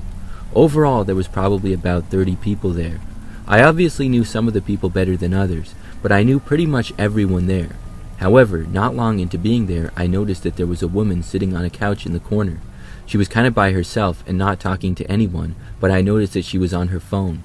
I didn't know who she was and had never seen her at work or anything. I didn't think much of it other than slightly wondering who she was. But I do remember noticing her looking at me a couple of times, but she never got up from the couch or talked to anyone. I was mostly just talking to the people from my office who I interacted with the most. We were getting ready to do the gift exchange, some type of random thing where you don't know who gets your gift. Anyways, when I went to get some more fruit punch, the one mysterious woman approached me. She came up to me and said hi. I said hi to her and introduced myself. This woman seemed odd right away. She told me that she did not work there. She said that she had to admit that she saw me at Target and followed me there. I was speechless. Really, I was wondering if she was joking or if this is really what happened. I don't even remember what I said. She laughed and acted like that was not creepy at all to follow someone. She said that she didn't have the courage to talk to me in the store, but didn't want to let me get away. I was thinking, okay, does this woman think I'm attractive or something? This isn't some Hallmark movie. It's kind of weird to follow someone that far. I didn't say that, but that's what I was thinking. She started asking me questions, like if this was where I worked, and she said that it looked really fancy. Now, this woman was decently attractive, and if I had met her in a normal setting, I might have wanted to go out with her. And I was single as well. However, it was just a big turnoff to me that she followed me like that. Plus, the way she was talking didn't seem very genuine. I don't know how else to explain it. But I answered her questions and asked her a couple of basic questions too. I was trying to figure out why this lady would follow me. Then she said that we should leave the party and go to a bar nearby. She said that she knew just the spot for us to go and emphasized that we could walk there. My Christmas work party had only been going on for like 30 minutes. I didn't want to leave this early with some random chick. I told her I couldn't do that, and I didn't want to anyways, but she was insisting. Then she tried to compromise. She said that maybe in a little bit we could go there. I said no, I didn't want to. She then said that she would check back with me in a few minutes, whatever that meant. This woman was really creeping me out now. She walked away and went back over to the couch and just sat there like before and went on her phone, seemingly texting. I went over and found a friend from work and told him about the situation. He didn't believe me and clearly was just as confused by it as I was. I tried to stay away from that woman and spent my time at the other end of the large room. About a half hour later though, I saw her talking to another guy who worked in the building. I watched their conversation for a few seconds from a long ways away. I saw her motioning the same way she did when she told me to go to whatever bar she wanted to go to. It looked as though she was trying to get this guy to go there too. But he seemed to say no to her as well. Like 5 minutes later, out of nowhere, I saw her come up to me. She asked me if I changed my mind, and I said no, I was staying at the party. She said okay, and then I saw her turn around and walk away really fast. This time, though, she left. I saw her go out the door into the stairwell, but I was curious to see where she was going. I wanted to make sure she was leaving. If she followed me there, I was at least going to make sure that she was actually leaving the building and not going upstairs or something, because the stairwell went up to other floors where nobody was supposed to go other than employees. So I saw her walk out the doors, and then I walked out a short time after her. She did leave the building, and I quickly went up to the second floor and watched from the window there. I saw her walk down the sidewalk a short ways and then get into the passenger's door of a car parked on the street. The car immediately made a really sharp U-turn and then turned around to go back the other way. When it passed, I saw a man was driving and there was another guy in the back seat with the woman. Based on the fact that it was an older, large SUV and there were multiple people inside of it other than the woman, I didn't think that it was an Uber. I rejoined the party and told a few people about the weird encounter. Later on, I went back home that night, and I couldn't stop thinking about the weird situation. It is my suspicion that the woman was up to no good.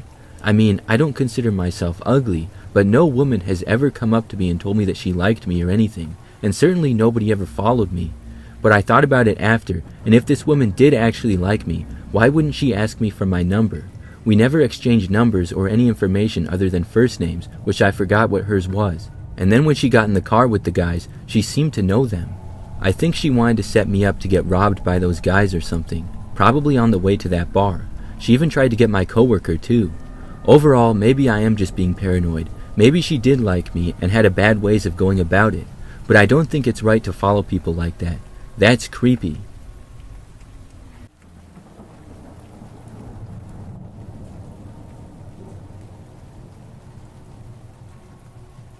A couple of years back, I had to do some last-minute Christmas shopping, so I went to Target. I was 18 at the time, and this was the night before Christmas Eve. You see, every Christmas, my family has a bunch of people over at our house. My grandparents, some aunts and uncles, and cousins all go to my parents' house. Almost everyone gets presents for basically everyone else, so it's a lot of fun. Now, I had gone Christmas shopping several times since Thanksgiving to that point, and I had almost everybody checked off my list. The last one was the hardest person for me to shop for personally. That was my cousin Josie. She was I think 14 at the time, and I just simply forgot to get her something. Plus, being a guy, I didn't really know what kind of gifts teenage girls like. So after my parents asked me if I had made sure I had gifts for everyone, I remembered her. I headed down to the local Target, which was just down the road like 5 minutes away. I went inside, and it was not as busy as I expected. I don't recall the exact time, but it was maybe like 8 p.m. or so.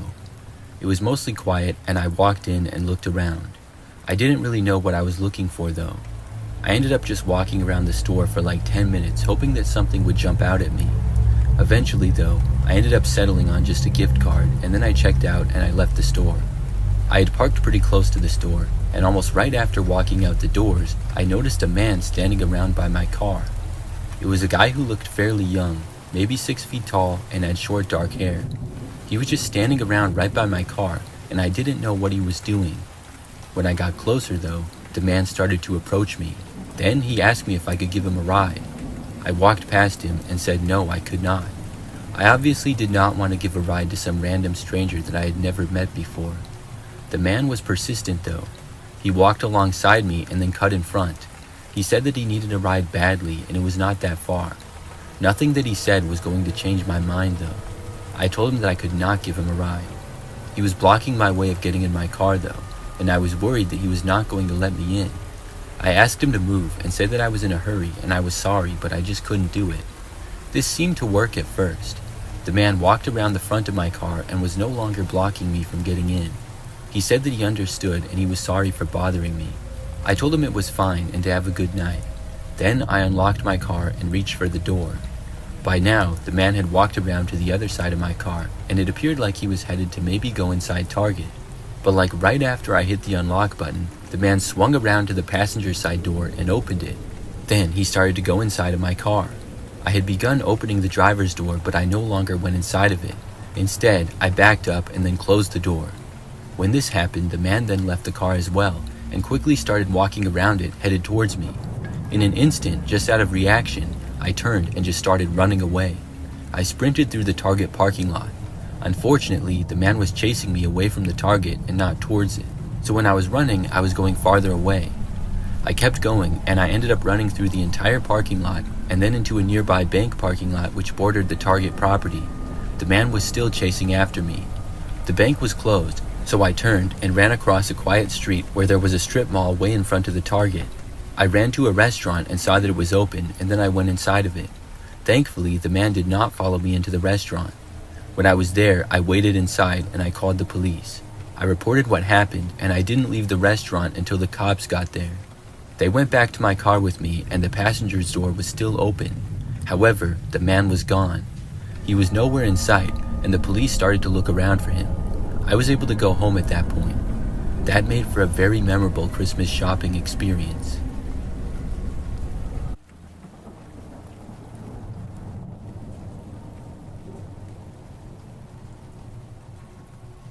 This is something that happened back when I was in high school. I was living at home with my parents and my 2 siblings. For Christmas, we would usually get about 2 weeks off from school, which was always nice. On this year, everybody in my family had all gone shopping and got gifts for each other. I had some things for people that I was excited to give them. I hid them under my bed so that no one would know what I got for them. As Christmas Day approached, I wanted to wrap my presents for my family members, and I guess I was the first to do so. I could not find the gift wrap, and my mom told me that it was still up in the attic. So I went over to the hallway upstairs, and then opened the attic door, which we did not use much. I then went up the stairs to find the gift wrap, but when I first got up there in the attic, I saw all the old boxes and stuff. The attic space was fairly large, and filled with boxes of old stuff that we never used. So I went up there and could not find the gift wrap, so I moved around a bit up there and moved some more stuff. The lighting up there was also pretty bad, with just one dimly lit light. I moved around and got towards one end, and then finally found the gift wrap. It was in a large box, and there was tons of it. I took a few rolls and picked them up, but just as I did, I heard another noise. It was the sound of a box moving from the other end of the attic. I looked over, but did not see anything other than a large box, which seemed to be the one that had moved. But it couldn't move on its own. I was instantly paranoid. I started quickly walking back towards the stairs to go back down. Before I got there, though, I saw the box move again, and then a man started to come out from behind it. It was a random guy who I had never seen before. He looked fairly young, and when I saw him, it made me stop. Because where he was and the box was, I had to kind of go past it to go downstairs. Then I moved back to the opposite end of the attic where I had been before. Neither me or the suspicious man said anything. As I was back there, I watched the man to see what he would do. After he came out from behind the box, he turned and started to walk down the stairs. I stayed where I was. Once he had gone down from there, he opened the attic door and left. I finally moved again and went down the stairs after the guy, but I moved very carefully. I did not know where he was or if someone else in my family would see him. When I made it out of the attic, though, I didn't see the guy. I carefully started to walk down the hallway to go back downstairs to the main floor. I was going to find my parents and tell them. I didn't know where the man was, but I thought that probably he had gone into one of the upstairs bedrooms to hide or something. However, as I was walking down the stairs to go to the main floor, I heard the back door to the house quietly opening. I didn't know who it was still. When I got to the main floor, I found my parents. My dad was in his office and my mom was in the living room. The back door opening had been the man from the attic leaving. I told my parents, and they never saw him. They assumed the back door opening was one of us. After locking all the doors, obviously, we went upstairs and looked in the attic. There were several food wrappers, water bottles, and some Coors Lights, as well as a blanket that had been taken out of one of the boxes. It appeared as though the man was living in the attic, but it did not appear as though he had been there for long, maybe a few days. We called the police and reported it. I have no idea when exactly or how exactly the man got in. With all of us living there and coming and going, it's possible that a door was left unlocked for a period of time. I just don't know how he got all the way up there without anybody noticing. We never really used the attic, but we were in the rest of the house all the time. I'm just glad that the man left and didn't do any harm.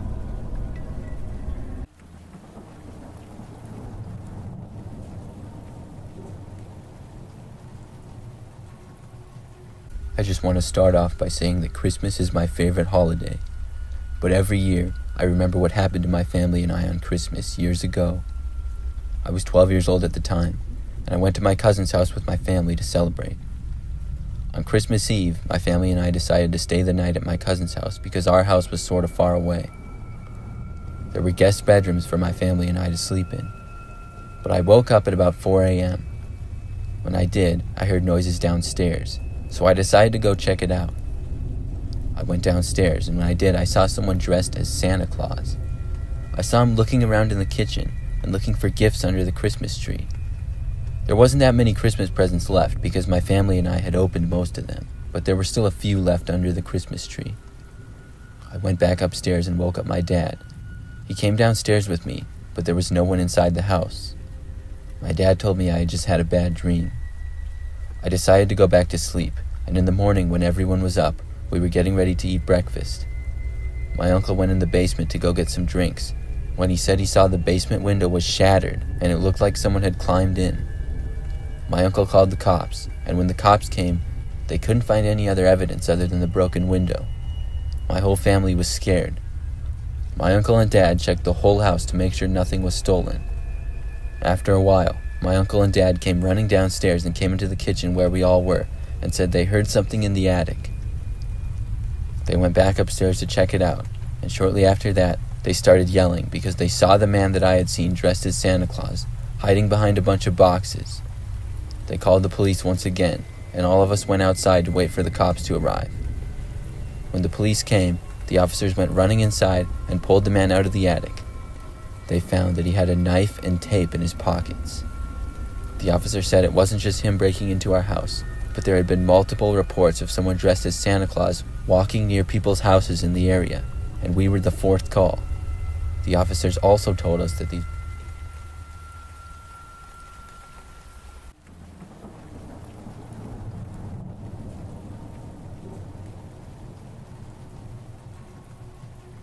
This is something that happened when I was Christmas shopping a couple of years ago. It was one of the final weekends before Christmas, and I had a lot of things to buy.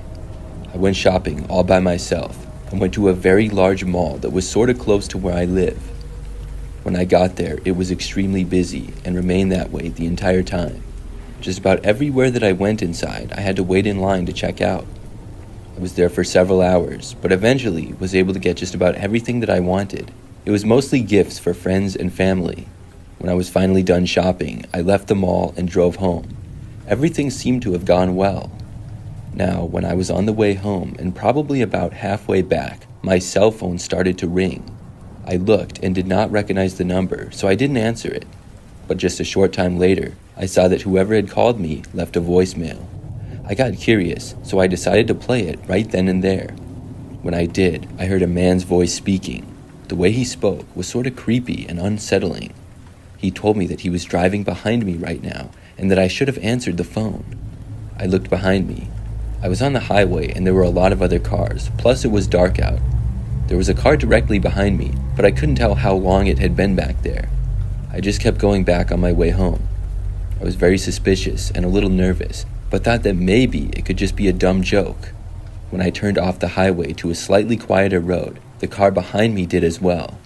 Now I was less than 10 minutes from my house. I kept driving, and when I made the next turn, the car followed.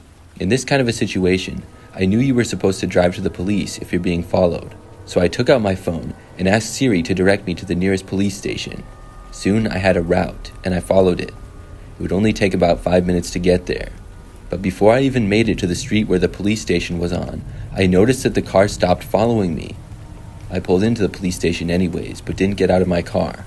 I sat in the parking lot for a few minutes, making sure that the car didn't come in after me and that it was gone.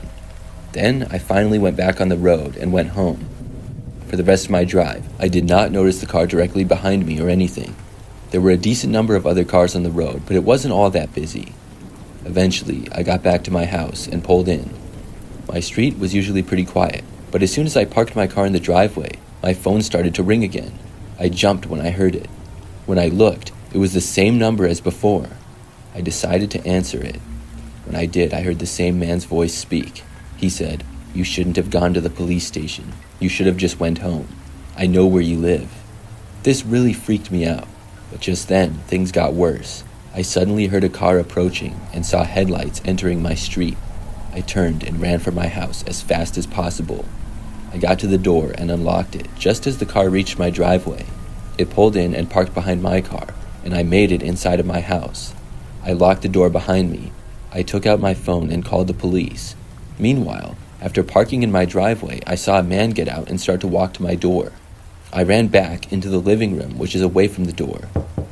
The man then knocked on my front door, and then he tried to open it. After that, he stayed on the front step, just standing there. I really wonder if that guy was crazy. He called me again, but I didn't pick up. I let it go to voicemail, and he did not leave a message. The good part is that he did not attempt to break in.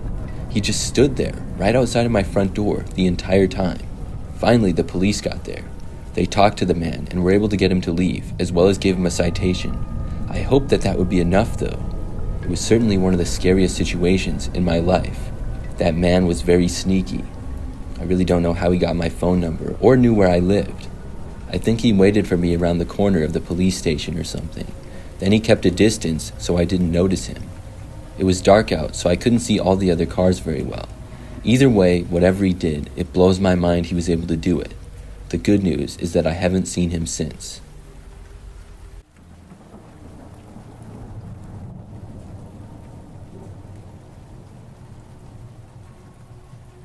This is the craziest experience that I ever had shopping on Black Friday.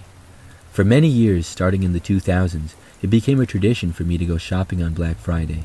It started when I was a kid going with my mom, and it would be a mother-daughter shopping day. The sales seemed to get crazier and crazier, and we would go earlier and earlier. Then I remembered that they started opening stores on Thanksgiving Day.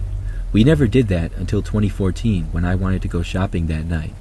I wanted to go by myself because I wanted to get a Christmas gift for my mom. There was some other stuff that I wanted to get as well, but that was the main reason. So that Thanksgiving, I left my parents' house to go to Target, which was opening at 6 p.m. I drove there and arrived a little bit after 6, maybe 6:15. I didn't think there was a need to wait in line or to get there right at 6 o'clock. If I didn't get something because of that little bit of time, then I didn't care too much. However, the store was much crazier than I expected. The parking lot was almost completely full, but when I got in the store, it was way worse. There were people everywhere, and I mean everywhere. It was basically a giant mob of people every direction that you looked. Whether you went left, right, forward, or back, you were going to be running into someone. It was impossible to go to any part of the store with any kind of speed. You could only go at the pace of the mob. It was like being in a wave in the ocean. The herd of people would just take you along. If you wanted to go against it, it would be nearly impossible. I got swept up by the mob and taken towards electronics, which is where I was going anyways. But that's where everybody else was going too. Eventually, I made it there and tried to separate myself from the giant crowd of people. I fought my way out of it to where it was slightly less busy. I started fighting my way to look for the things that I wanted. I was looking around the electronics area, having a hard time finding things, probably because of how many people there were. After I was over there for maybe 10 minutes, I remember that this Target employee approached me. He asked if he could help me, and I said I didn't know because it was so busy. I told him what I was trying to find, and I remember that he was struggling to hear me because of how crazy it was. It was pretty loud. I remember that he told me to follow him, and he started walking along the edge of the store along the wall. I followed him, and he quickly went through these 2 swinging doors that went into the employees only area. I wasn't sure if I was supposed to follow him there, but he waved me in. I went in there, and it was crazy to see how different it was back there. We were in this back room with a bunch of high shelves and concrete floors. It was much quieter. The guy said that it was easier to talk back there, and it was. He asked me again what I was looking for, and I told him. He said that he was going to help me out, and said that they might have a few in the back. Then he started walking down the narrow walkway, and I followed him. I was wondering why I was seemingly getting special treatment, and it seemed sort of strange. We walked down there, and then took a left to this sort of back aisle. I saw him take out his cell phone as he was walking, and he started talking into it, but I couldn't really hear him. He was talking pretty quiet. Then we got to the end of that aisle there. At the back of it was a wall, and on that wall was a door leading to outside. There were a bunch of random boxes and stuff lying around as well. The man then stood there, and we were both just standing there for a few seconds. I was starting to get confused. The guy took out his phone and was looking at it. This was starting to seem wrong, but I didn't really know what to do. Then, out of nowhere, I heard a voice behind us. I looked back and saw another Target employee. He said, "Who are you guys, and what are you doing back here?" I was really confused. Then I heard the door open behind me. I looked and saw the guy who had been helping me open the door for the back room to go outside. He sprinted out, and before the door swung shut, I saw him jump into the back seat of this car. Then the car screeched away, and the door slowly closed. I turned back around super confused, and the Target employee asked me what I was doing back there and who that guy was. I told him what happened. The guy told me that the other guy did not work at Target. He was dressed as an employee, but was impersonating one. The man told me that he saw that his uniform was off and saw him going into the back room with me. That's why he went in to confront us. Then we went back out to the crazy area of Target. I was really weirded out by the whole thing and left and went back to my parents. I couldn't stop thinking about how crazy that was. When I thought about it more, I realized the man might have been trying to kidnap me or something. Maybe he was communicating on his phone with the people who were driving the car, and he was planning to take me out the door and shove me into the car and then drive away. He certainly wasn't actually trying to help me. I'm glad that the other Target worker was there and noticed us.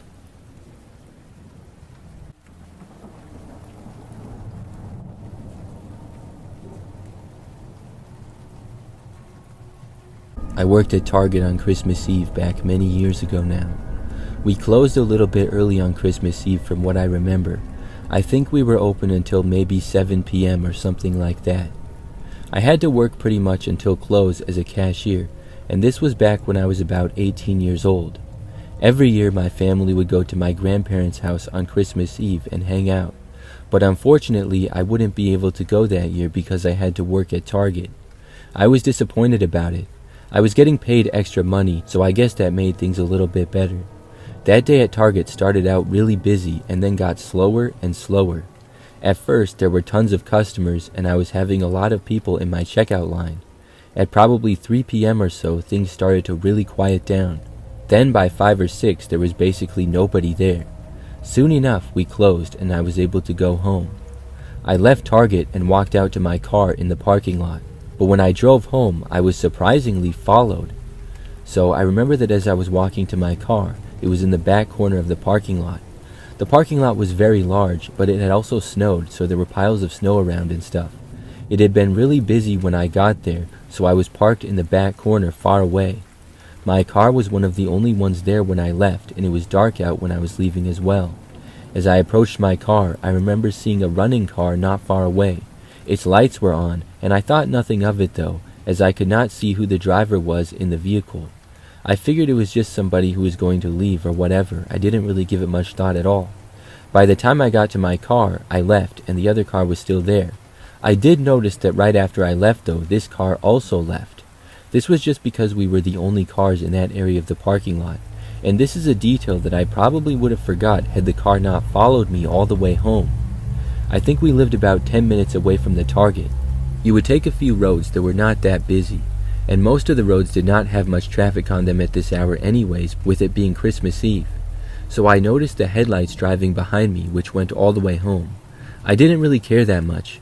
We lived in a pretty quiet neighborhood, but there was kind of a lot of houses in it, so I just assumed that whoever was driving this car behind me must also live around there, although I did find it suspicious. Maybe it was because I was tired from work and lazy, or maybe it was because it was cold outside or I was young, but I never really thought to try to lose the car or drive to a police station or do anything that I should have. I just went straight back home. When I pulled into the driveway to our house, the car behind me did not. It continued down the street, which made me breathe a sigh of relief. I figured that it was just a neighbor or someone going to a neighbor's house. So I got out of the car and went inside. I was home alone now because my parents and brother were still at my grandparents', but they would be leaving to come home soon. So I got inside and then was just hanging out in the living room of the house. Probably 10 minutes after getting back, I thought I heard the sound of the front door starting to open, but it did not open from it being locked. I assumed that it was just my parents returning home. However, nobody entered the house or unlocked the door for the next minute or so. So I got up and went over to the front window to look outside. When I did not see anybody, so that made me suspicious and wonder what it was that I heard. I was so sure that it was the sound of someone trying to open the doorknob to the front door, but I was starting to second guess myself. Maybe I had just heard the wind. I started walking back to the living room. That's when I heard the same sound again as before, except this time it was coming from the back door to the house, which was also locked. That's when panic set in. I knew that somebody was there, and I also knew that it wouldn't be my parents. I didn't hear any noises for a little while after that. I had stayed where I was in the living room, but finally, after not hearing anything for a while, I decided to go and see. I walked to the back of the house and looked out of a window. Nobody was there either. Once more, I went back to the living room, hoping that whoever had tried entering the house was gone now. But now I was super creeped out. Probably a minute or two later, there was a knock at the front door. I was way too scared to get up at first. They knocked again, and I ignored it. Finally, though, after not hearing a knock for the next few minutes, I got up. I went over to the front door, and just barely saw a man walking at the very end of our driveway. I didn't get a good look at his face or anything, because he was walking down the driveway and I only saw his back, and he was quickly out of my sight and down the street. I continued watching from the front window, though. We didn't have much of a view of the street or anything other than what was directly in front of the house.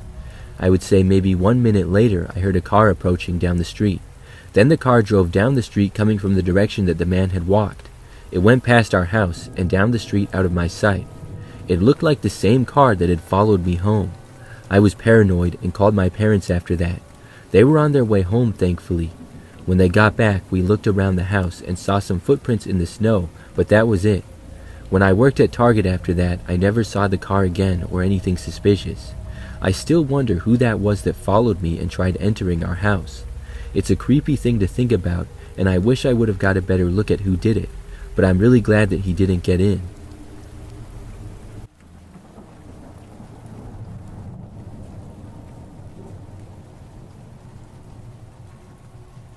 Last year, I went to a Christmas party with some friends. I have a pretty large friend group that I've had for years. Most of us live in the same general area, and Jim and Vanessa, who recently got married, live in a really nice apartment building. They're part of the friend group, and they decided to host the Christmas party last year in the recreation room of their apartment building. You can rent out the room, and it's very nice and also large. There's a kitchen and dining room and stuff, so it's popular for parties of all kinds. So I went to the party, and there was probably 30 to 40 people that wound up coming. So many that I didn't even know all of them that well, but I at least recognized everybody, and most of them I did know very well. We talked, had food, drank, and had a very good time. I remember though there was this one woman who I did not recognize at all. She was the only person at the party where I had no idea who she was. I thought maybe she was somebody's girlfriend who had just recently started dating or something, but she didn't really seem to be with anyone. I would see her on and off during the party. I never got around to saying hi to her or having a conversation and asking who she was or anything though. Eventually, people started to leave the party. I would say that there were maybe 15 or 20 people still there when I left, so a good amount. When I was leaving, I remember noticing the woman sitting by herself, sort of in the corner of the room. After I left, I walked out of the apartment and to my car. Then I started to drive back to my own apartment, which was like 10 minutes away. Well, the strangest thing happened. That very same woman ended up following me home. I hadn't noticed anything at all until I pulled up to a red light and was like maybe 2 minutes from my place. When I stopped, I just casually looked in my mirror at the car behind me. I saw that in the driver's seat it looked like the same woman. I didn't know what to make of this, but from that point on, I paid attention to her driving. She made all the same turns as me. It was very confusing. Soon, she was turning into my apartment complex along with me. I was pretty confident that she did not live in my building or anything. I had never seen her at all before. So I drove around the parking lot with her still behind me. I parked my car in the space that I usually did. The woman drove a little ways past, and then I saw her parking in an open space a ways away. I got out of my car and started walking for the door. I heard a car door open and close and glanced over to see the woman then walking in my direction. I went faster, and I made it inside a good time before she would reach the door. After getting in, I went up a flight of stairs and then looked out of a window outside. The woman was standing near the door, indicating that she did not have a key to get in. Then I went to my apartment. I texted a few friends about it, and I put in the group chat asking who the woman was. Well, nobody had any idea. Everybody just kind of assumed that someone else knew her. But it turns out not a single person at the party knew who she was, and then she ended up following me home. After that, I haven't seen her since. The next time I left my apartment, she was gone, and so was her car. I'm still very confused about it.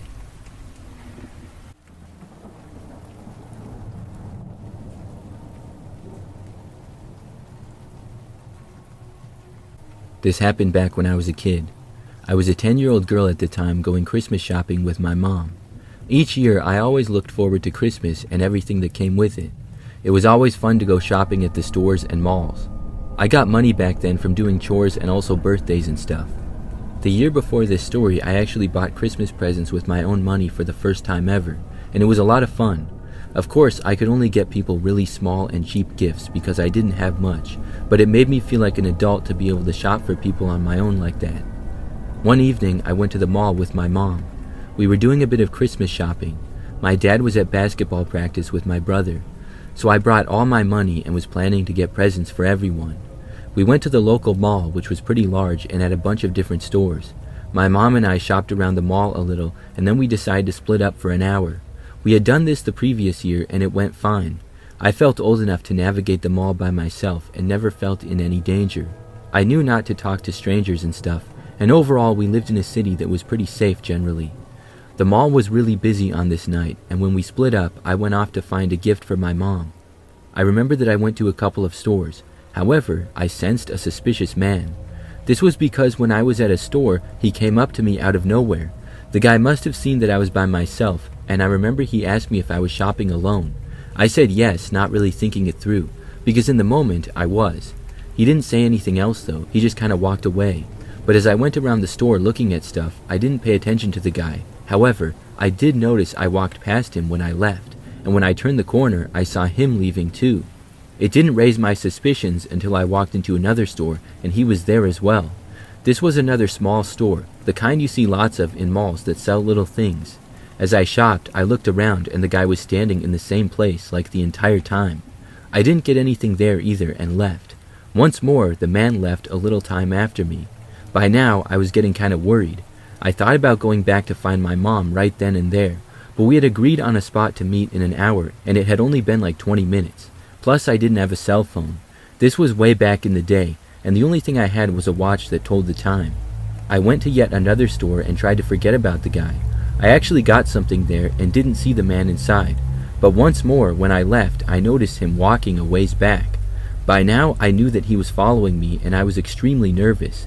I started to walk down a random mall hallway to try to get away from him. I was walking fast and trying to blend in with the crowd of people, but it didn't work. After walking for a long ways, I kind of turned around and saw the guy still only like 20 feet behind me. Now, there were a lot of things that I could have done or should have done looking back, but in the moment I got scared and I panicked. I kept walking forward and was approaching some mall doors leading to outside. For some reason, I left the mall. I'm not sure if I thought the man wouldn't leave or if I was even thinking at all. This only made things more dangerous for me, but like I said, I panicked. I walked outside and then began to walk in the parking lot. It was dark outside and not nearly as many people around. A short time after I left, the man walked out the mall as well. I walked through the parking lot in between cars trying to lose the guy. Then I left the parking lot and walked onto a sidewalk next to a busy street. For a moment I thought that I had lost the man, but then I looked back and saw him again. I walked down that sidewalk and then crossed the busy street at a crosswalk. I walked across, which led to another shopping area that had a grocery store and a few other stores as well. I walked all the way to the grocery store, and when I was in the parking lot, the man was still there. Then I went inside. Now I was in some random grocery store across the street from the mall. I remember randomly walking around the aisles there for a while, but that's when I realized that I wasn't seeing the man anymore. I had finally lost him. That, or he just decided to stop following me for some reason. At that point, I decided to walk back to the mall. I went the entire way back and surprisingly did not see the guy at all. I got back to the mall just in time to go back and meet my mom at the agreed time and spot. When I got there, I told her about the guy. She ended up finding a security guard and then calling the cops. But the man was long gone by then. I don't think he was ever found. I wasn't able to shop by myself for a while after that, and I didn't want to either. I'm really glad that I was able to go to another busy store and that the man stopped following me. Looking back, I would do it differently though. I should not have left the mall, but I should have found a security guard or something like that, which I never thought to do in the moment.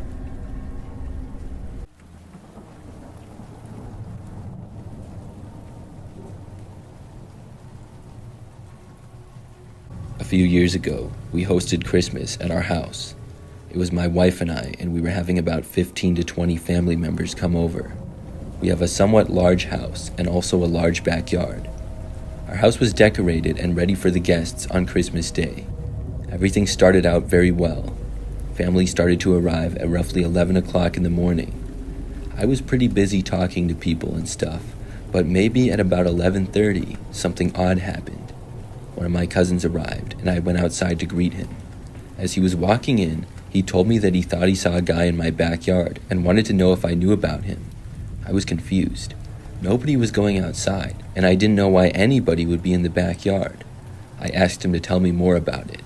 He said that when he pulled into my driveway, he noticed a guy walking near the tree line of the woods in the backyard. He thought that it was me at first, but quickly realized that it wasn't.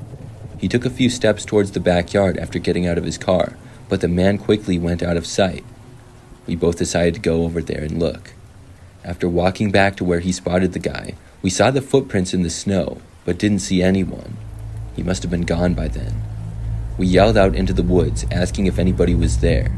It was complete silence now, though. I really had no idea who it could be. My neighborhood is pretty quiet, and the houses are spaced out pretty good. But I didn't know what else could be done, so we both just went back inside. After going back in, I quickly forgot all about it and was busy talking to people. For hours, everything was going well. But then, as I was walking past one of the windows that looks out to the backyard, I saw the man myself. He was kind of far away, but I saw a guy walking through the edge of the tree line. This had to be the same person. I yelled for my cousin to come and see. The man in the woods then stopped and seemed to look in my direction. My cousin was walking over, but by the time he got there, the man then darted back into the woods. My cousin saw him for just a split second. He told me that it was the same guy that he had seen earlier, though. We kept watching the area, but he did not come back. I still wasn't really sure what to do about it, so we just went back to where everyone else was. I looked to the window a couple of more times, but didn't see the guy. I hoped that maybe he would leave for good. I still couldn't help but wonder what he was doing back there, though. Eventually, people left, and it was soon just my wife and I. We looked out the window several more times that night, but there was still nothing. At that point, I felt a lot better about it. The very next morning, I went outside into the backyard. Everything was fine at first, but I soon noticed something strange. The man wasn't back, but there was a new set of footprints in the snow. It was clearly from a person, and it wasn't mine. There had been a fresh layer of snow on Christmas Eve. When my cousin and I walked back there to the woods the day before, we were far away. In fact, I saw those sets of tracks. These went from the woods right to our back door. Then they appeared to go back to the woods. Could the same man have walked to our back door and tried to get in overnight? It creeped me out to think about it. For the next several days, I was very suspicious. But after that, I never saw the guy. I also didn't notice any other strange things happening. I still don't know who the man was and what he was doing.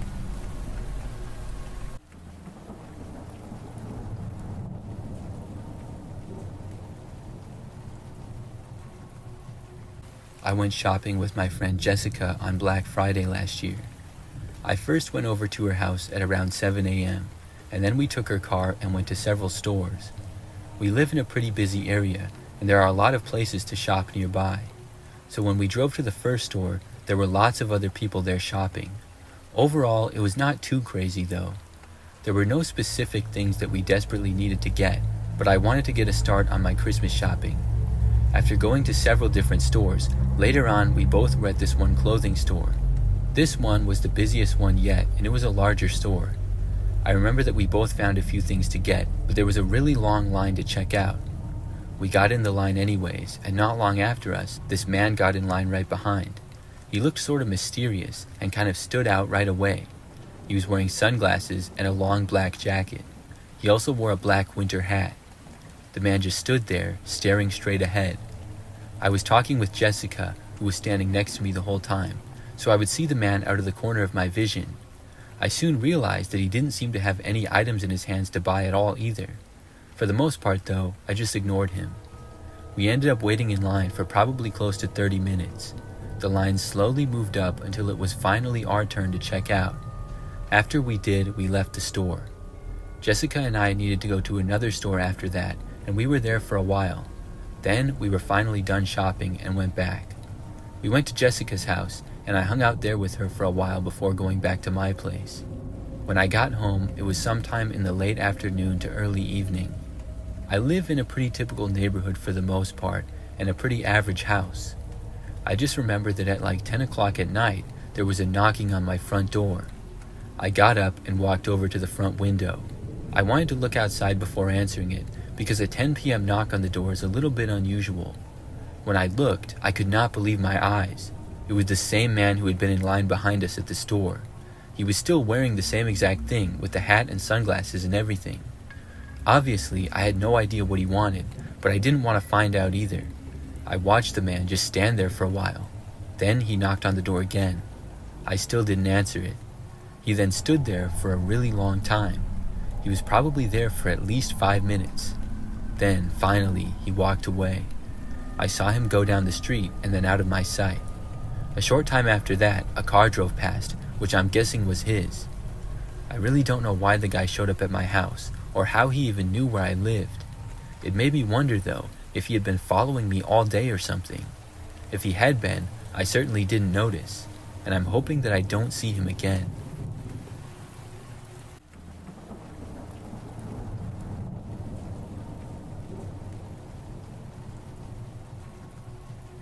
A few years ago, I went Christmas shopping one night by myself. For a little more details, I will also mention that I'm a female. I had already gotten some gifts for family and friends, but I wanted to complete all my shopping, and I had several things still to buy, including a gift for my husband. I ended up getting out of work a little bit early, so I decided to go shopping straight from there. First, I went to a local shopping center that had a few strip malls close to each other. I went to a couple of the stores and spent a bit of time there. After finding a couple of things, I left and walked back to my car in the parking lot. I remember that I was parked pretty much right in the middle of it. When I was about to drive away, I just remember that I noticed there was somebody in a car looking at me. I didn't think much of it, but the car was parked in the next row over and some guy was in the driver's seat just staring in my direction. Within a few seconds though, I looked away and then I drove off. After that, I ended up going to Target, which was just a couple of miles away from there. When I got there, I did some more shopping and was inside the store for a good 30 minutes at least. I got a number of different things, not all gifts for people. But anyways, I left Target and walked out to my car. When I got inside, once more I noticed somebody was looking at me. There was a car parked in a similar distance to the one before, and it looked like the same man was behind the wheel. He was looking at me like before. And that's when I thought that it was really strange. Why would he be here too? I even wondered if he had followed me or something. I wanted to leave right after noticing him, so I started my car and began to drive away. When I left the parking lot, I did not notice the man leaving or anything, so I felt a little bit better. I figured that maybe he had followed me from the strip mall to the Target without me noticing. So I just had one more stop to make after that. I was going to a nearby grocery store on the way home to get a few things for dinner. I stopped there and I parked and then went inside. I got all the things that I needed and I was in the store for maybe 10 to 15 minutes if I had to guess. After I left, I walked out to my car again. When I did, at first I didn't see anything, but I looked around just to be safe. When I looked around, I just barely noticed the same guy was watching me yet again. He was parked in a spot that was across from mine and similar to the two other times, except it was not as easily visible to where I was because there were a few other cars sort of in the way. When I saw him again, I really couldn't believe it. I was very confused and had no idea what was going on, but I knew that I wanted to get out of there and just go home. So I left and drove away, very careful to watch the car to see if it would follow me. When I made it to the end of the parking lot, once more I did not notice him. He was still parked there when I left, and he quickly was out of my sight. So at that point, I drove the rest of the way home, which was under 10 minutes. I got back, parked my car in the driveway, and went inside. My husband was already home, and then I unloaded all the groceries and stuff. Just after that though, I happened to notice out a window a car pulling over to the side of the street out front. When I did, I realized that it was the same car.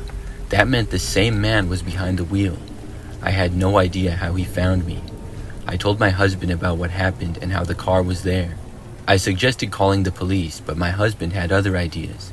As soon as he got wind of it, he went over to the closet by the door and he took out his baseball bat. Then he walked out the front door and was going straight for the car. When he made it almost halfway through the yard, the car quickly drove away, screeching the tires in the process. When my husband came back inside, he said that if the man ever returned, he would smash his car. Luckily, he never did. I didn't see that guy again after that. I'm guessing the man following me was hoping that I lived alone and possibly would have broken in. I really don't know for sure though. He must have been able to follow me at a distance without me noticing. When he first saw me though, I'm not sure. I'm just glad that I never saw him again.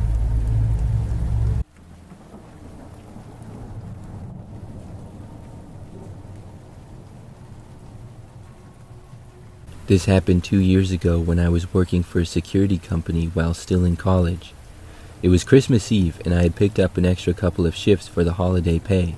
I had never been to this site before, and the day shift guard didn't say a word about any suspicious stuff happening, besides the occasional homeless person seeking shelter. The site was a massive metal company who fills rail cars with all different metals and minerals to ship across the country. I found it odd that they only had one guard for a place that large, but the company I worked for did not have the best reputation. So I arrived for my 12-hour shift, and the first couple of hours nothing was happening. I was watching a show on YouTube, and every hour on the hour it would take me about 30 minutes to walk the entire property, making sure that the place was empty and nothing bad was happening. Well, at the 1 a.m. walk around, I came across a light in the storage closet that had not been on the other 7 times I had passed by that night. I know for sure it wasn't because I had looked inside the closet earlier being nosy. The closet was about 10 feet by 10 feet and only had shelves with different samples of metal in each container.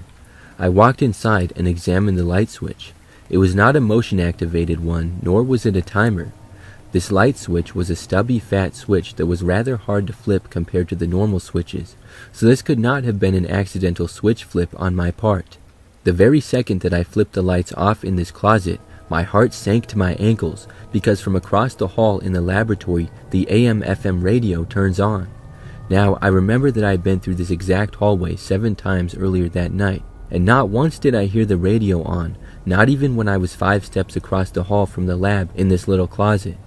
I walked through the lab and turned the radio off, peeking out the door to see if a worker had come in without me knowing. Not a single car in the parking lot other than mine. I walked out of the lab with my big spotlight and made my way into the warehouse. No sooner than when the swinging doors had shut, I heard people talking. Only 2 voices and hardly audible above whisper, but it was clear as day that a full conversation was happening. My blood turned to ice because now I had no reason to believe that I was alone. I shouted out, "This is security, you cannot be in here, whoever you are, come out." I heard one of the voices whisper a harsh and loud "shh," almost like it was telling the other to be quiet. After several more unsuccessful attempts to order whoever it was to come out, I began searching. I looked high and low for over an hour and a half in any nook and cranny a person could fit in and found nothing. No signs of forced entry or exit, nothing indicating anyone else was there. After my long search, I went back to my desk to eat and continued watching my show while I reported what I saw and heard. I went on 2 more rounds before the final event of the night happened. Our company has lieutenants that patrol around the sites, making sure everything is okay and making sure that we aren't asleep. The time is unannounced, and they show up whenever, randomly. So at about 4:30 a.m., when I heard the heavy locked metal door open at the end of the hallway, I heard clear and distinct boots stepping towards me, and I yelled out, "Good morning, Lieutenant." 30 seconds went by, and I no longer heard walking or any response to my greeting. I shot out of my chair, running down the hallway looking for whoever that was. I once again checked the parking lot, and my vehicle was once again the only one in the lot. I once more checked the entire place, taking me 2 hours, but once again found nothing. When the first employee showed up, I told them about my night, and they told me no one had ever had any weird experiences there. So it was just a weird night, with my imagination? Or were there some people messing around who were very elusive, and I never managed to catch them or see them? I guess I will never know.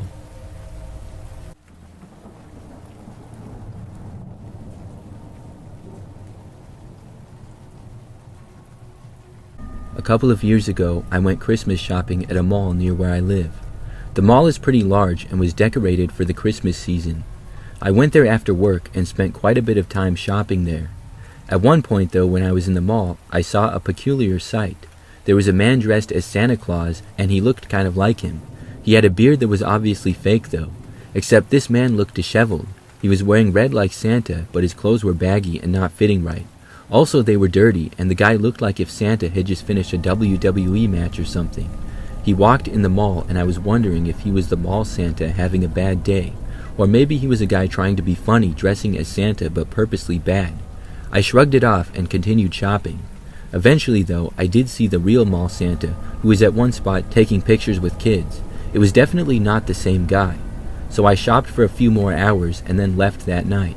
I was one of the last people in the mall, I think, because I stayed until just before it closed, and there weren't nearly as many people around. I left the mall and walked out to my car and put my things inside. When I got into my driver's seat and closed the door, I almost instantly saw the disheveled Santa again. I was not sure where he had come from. He was now walking through the parking lot. I thought that he was going to walk past my car, and so I waited to leave until he was out of the way. He did walk past, but then he turned and headed for my driver's door. Then he lunged out and tried opening the door. I literally hit lock with like a split second to spare. He viciously tried opening my door and then started maniacally banging on the window. He then moved to the back driver's side door and tried opening that. He was screaming like a madman as he continued to try to get in. I was pretty much in shock at what I was witnessing. Santa is not supposed to attack people. I quickly put my car into reverse and backed up. He continued to come after me. He went in front of my car, so I had to keep reversing for a long ways. Then I finally had some space and was able to turn away and leave. I drove out of there away from the disheveled Santa and called the cops on him. I must have sounded crazy reporting a man dressed as Santa trying to break into people's cars at the mall, but at least he would be easy for the police to spot. I drove home and am not sure what happened, if he was found or what. I searched on the internet and looked on the news for a report about it or something, but couldn't find anything. That made for a very memorable Christmas shopping experience though.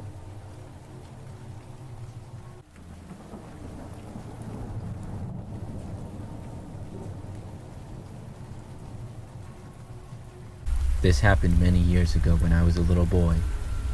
It was Christmas time, and my family and I lived on the first floor of a large apartment complex.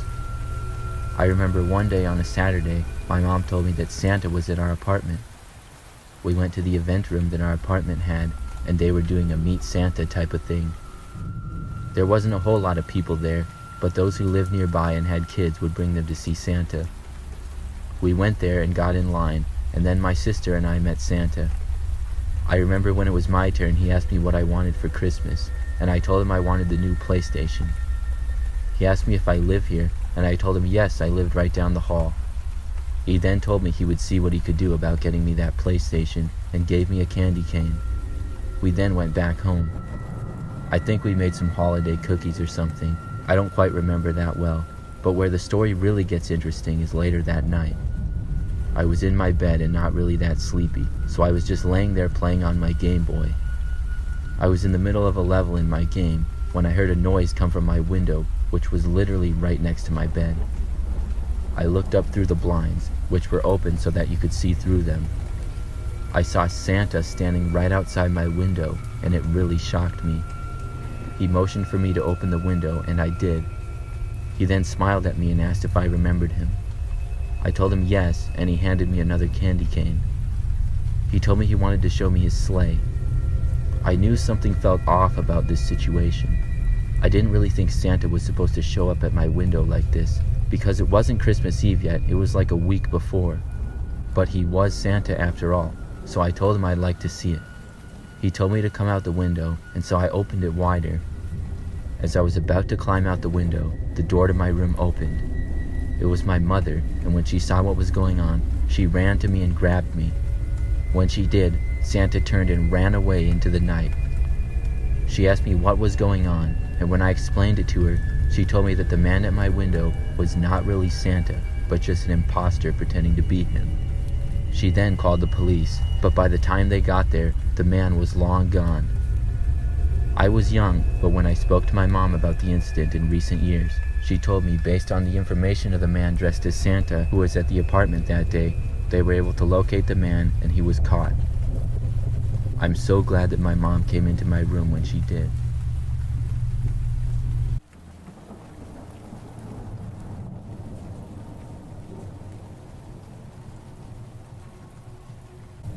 This story happened almost a decade ago now, when I was a senior in high school.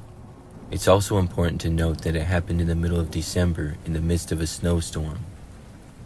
I'm from the Midwest, and the winters here get cold at night, to the point if you get stuck outside you will die in the cold. That plus the snowfall makes everything dead silent, so you can hear anything and everything inside the house and immediately outside of it.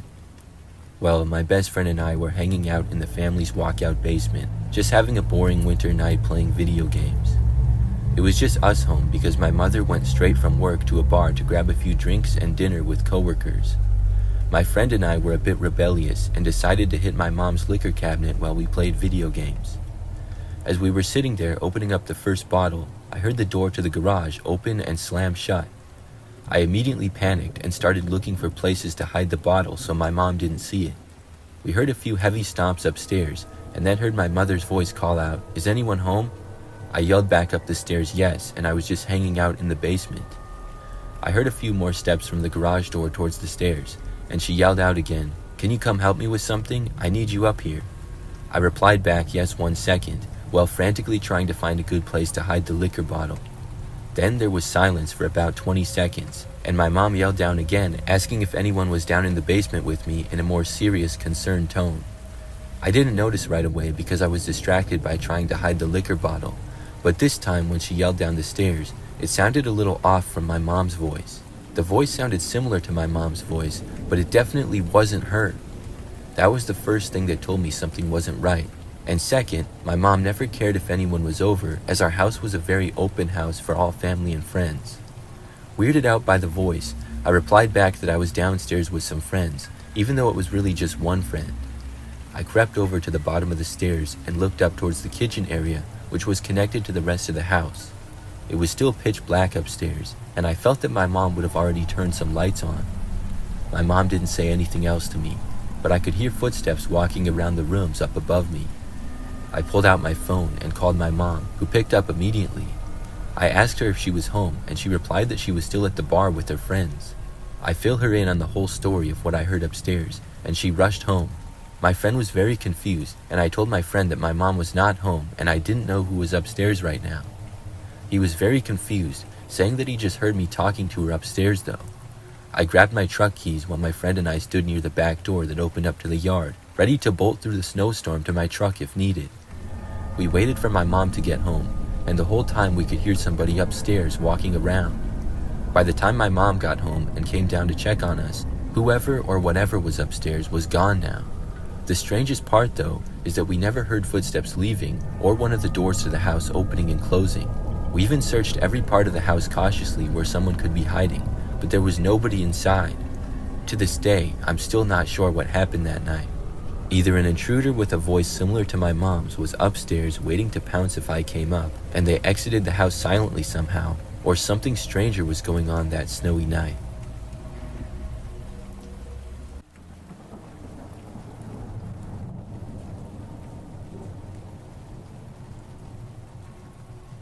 I was about 9 when this happened, and even now, decades later, I still think about it more often than I'd like to admit. It was the first Christmas after I found out Santa wasn't real. The year before, I had gotten up to get a glass of water and caught my dad coming through the back door with unwrapped presents in his arms. He didn't see me, and I never told him, but I just went back upstairs forgetting about the water. Maybe I didn't want to ruin it for him, or maybe I just wanted to pretend things were the same. So next Christmas came around, and this time I planned to be sneaky. I wasn't interested in pretending anymore. I just wanted to get a look at my gifts early. All I wanted was a PS2. I'd asked for almost nothing else, and I'd had good grades and no real problems at school. Nothing that should have gotten me the maybe next Christmas response. I was sure that it would be waiting under the tree. Sometime after midnight on Christmas Eve, I woke up naturally. The house was dark and quiet. I eased my door open and looked down the length of the hallway. No movement and no voices from downstairs, so I was pretty sure that my parents were in bed. I tiptoed down the hallway, making sure to avoid the squeaky spot near my sister's door. From where I was standing, I could see the glow from the Christmas lights on the tree. It should have been comforting, but something felt strange right away. The lights were dimmer than usual, like something was blocking them. I got low and crawled the last few feet to the living room. I thought that maybe my dad was still putting up stuff under the tree for my siblings, and I didn't want him to know that I was there. While I reached the corner crawling head first, I stopped and peeked around. Something huge was standing in front of the Christmas tree, and it wasn't my dad. This person was much taller and wider than my dad. The person was wearing a long black coat. It hung straight down, almost touching the floor. It looked wet, like it had been out in the rain. Something was dripping from the bottom of it, slow and steady, onto the carpet. My first instinct was to back up. Slowly, carefully, and quietly, I tried to begin backing up, still crawling. I told myself I'd gotten it wrong, that I was half asleep and maybe my eyes were adjusting. But before I could pull fully out of sight, the figure moved.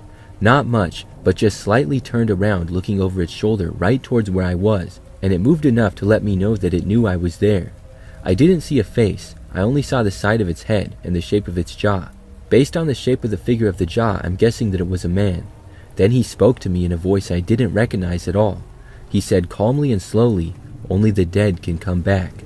I didn't understand what that sentence meant in the moment, and I still don't. but the way he said it made every part of me get cold. I gave up on trying to be quiet. I stood up and ran straight for my bedroom, shut the door, and climbed into bed. I really should have run to my parents' room, but I guess my 9-year-old self just wanted to forget what I had seen and hide under my covers. I sat there listening, but the house was still quiet, and eventually I fell asleep. Christmas morning was awful. I opened presents, smiled and thanked my parents, and got the PS2 that I had wanted so badly.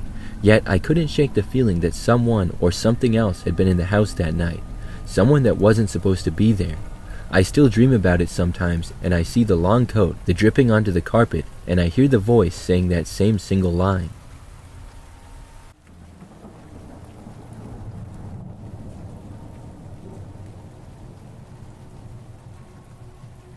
For some background on the story, I'm a female, and I live alone in a house.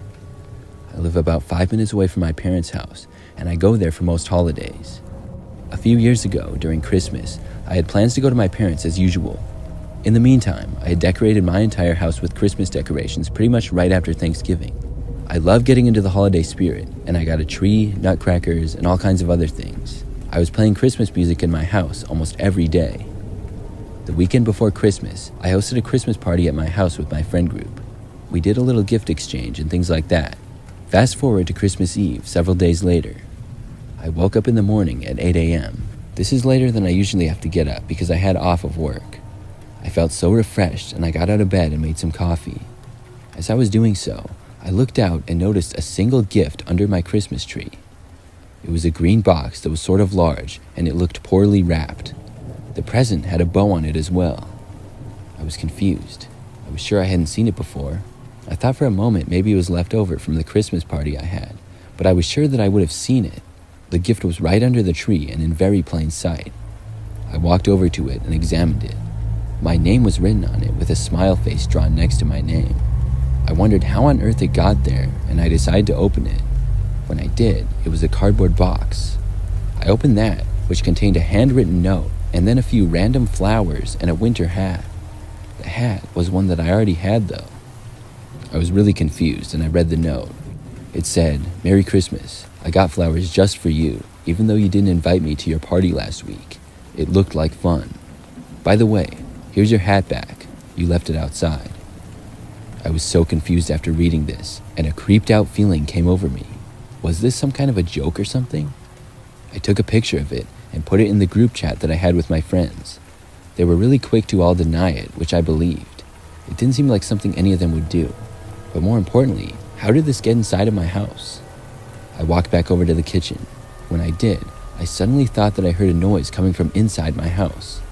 I froze in place. I didn't know if I was being paranoid or if I actually had heard something. Then I heard it again. I could tell exactly where that noise was coming from. It was from the closet down in my hallway. I walked quickly but calmly to the front door, grabbed my keys, then walked outside. Then I got into my car and left.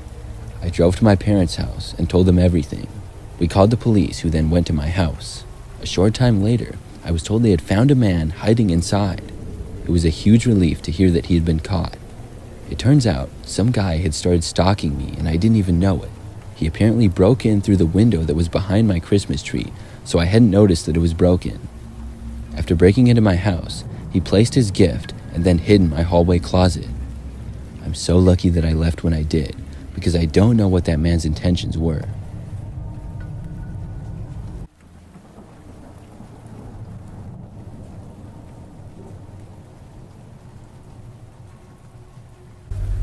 Two years ago, I went Christmas shopping at the mall with my wife. We went to this really big mall that has basically every store inside of it. We had a lot of shopping to do to buy presents for everybody in our families, including each other. After getting to the mall, we did lots of shopping for people in the family. It took hours to find all the stuff. We had our hands full with bags, so we went out to the car in the parking garage. Then we went back inside the mall after unloading.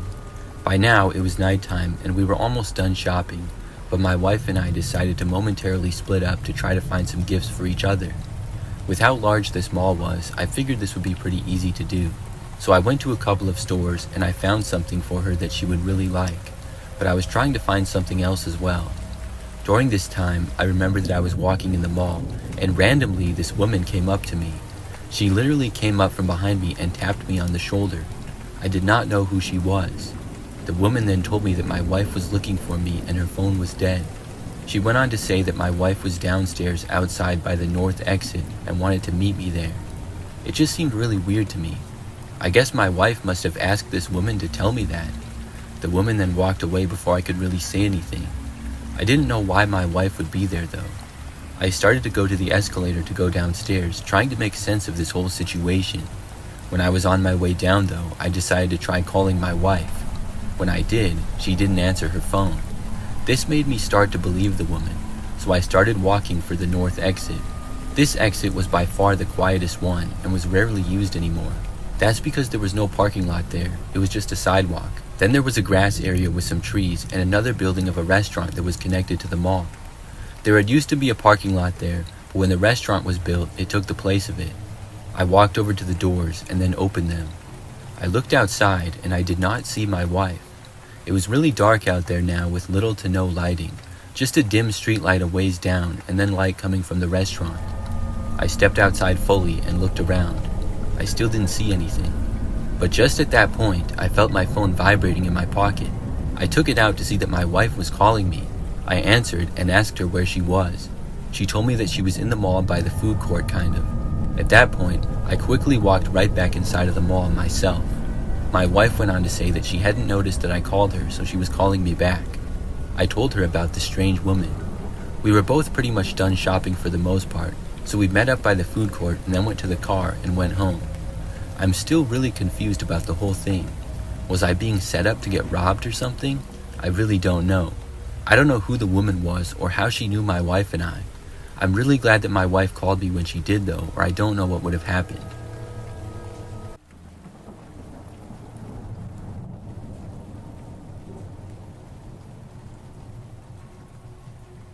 I have worked in retail for about 4 years now. The strangest and creepiest thing that I ever witnessed was last year. I was working at a clothing store and usually worked around the men's department.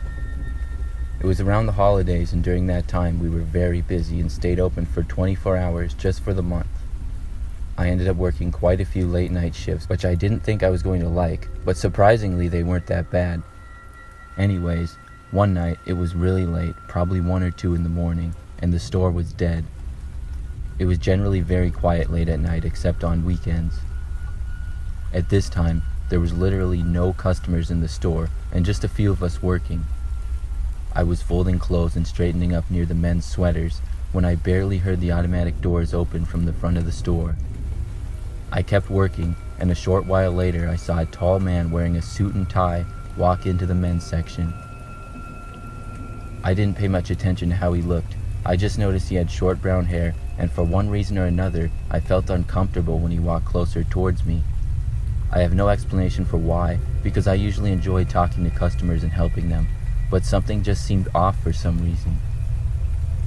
I chalked it up to it being so late at night and one of my first times on the late night shift, so everything seemed a little bit different. The man walked around and browsed the clothing for a little while, but didn't really seem to be looking at any one thing in particular. I continued my work, and then saw the man walk into the fitting rooms, which were around the corner. That confused me a little bit, because it didn't look like he had any clothes in his hands that he was going to try on. About 10 minutes passed by, and I kept working. The whole time I was facing the wall where the fitting rooms were, just as I had been since before the man arrived. Pretty soon, 10 minutes turned into 20, and I became suspicious when the man never came out. I decided to go over and just look and see if he was alright. I wasn't going to actually go in his room, but I was planning just to look around and knock on the door. I walked down the hall where the 4 men's fitting rooms were. When I got into the hallway and looked around, I saw that every room door was wide open, and when I walked farther, I saw nobody was inside any of them. I was especially shocked because I know I would have seen if the man left, and there was no exit to the building down there. I looked around once more, and then went out to the front of the store and asked a coworker if she had seen the man leave at all. She said she hadn't seen any man in a suit at all. That really gave me the creeps, but the creepiest part was when we looked over the security footage and the man that I had seen didn't appear on it at all.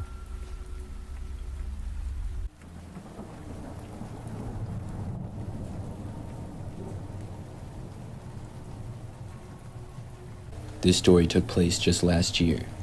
It was in December, just a few weeks before Christmas. I live in a large neighborhood in a house with my wife and 2 young children. One evening, my wife met up with one of her best friends. Her best friend's kids are around the same ages as ours, and they all went to spend time together. My wife told me this while I was at work and asked me to set up the Christmas lights when I got home. I told her that I would do it, and I wanted to surprise the kids with them when they got home. We had gotten a little bit of snow already, but the weather wasn't too cold, so it was a good night to do it. We had several lawn decorations, but the hardest part was hanging up the lights from the roof. I would have to take out the ladder and climb up onto the roof for that. So that day, when I got home from work, almost instantly, I went to the garage and got everything that I needed. It was dark out by then, and I first set up some of the things in our front yard. Then I got the ladder and went on top of the roof. The lights went all the way around our house, on both sides, in the front and back of it. When I got around towards the back side of the house and I was still on top of the roof, I heard a noise coming from below. I didn't know what it was at first, but it sounded like somebody was back there. Even though it was dark out, I had a pretty good view of my surroundings. When I looked, I finally saw that there was a man standing sort of near our house, behind it. I had never seen him before, and he was not a neighbor that I was aware of. I didn't know what this guy was doing in my backyard. I saw him walk closer to me. I called out, asking who he was and what he was doing, but he didn't answer. Instead, he started running towards my ladder. It was a ways down, probably about 20 feet. There was no way that I was going to get there before him. The guy then took my ladder and knocked it down. Now I had no way of getting off of the roof. Then he walked around to the back door, which I had left unlocked. He then entered our house. I was angry, but tried to remain calm. Luckily, I did have my cell phone on me. I dialed 911 and told them about what had happened. Then I just had to wait for them to arrive and hope that the man did not destroy my house or steal anything. I yelled down to him that I called the police, hoping that it would scare him off. I really didn't hear anything though. I wasn't sure where the guy was or what he was doing. Then, probably 2 or 3 minutes later, the guy suddenly left. He came running out of my house at about full speed. He ran through the backyard and then hopped the fence which connected my yard with my neighbor's. After leaping it, he kept running and very quickly was completely out of my sight. I was glad to see him gone and didn't notice him holding anything as he ran. He very well could have stolen something small and put it in his pocket, or still damaged something, but overall, this was a relief. Just a few minutes after that, the police showed up. They were able to get my ladder and help me get down from the roof.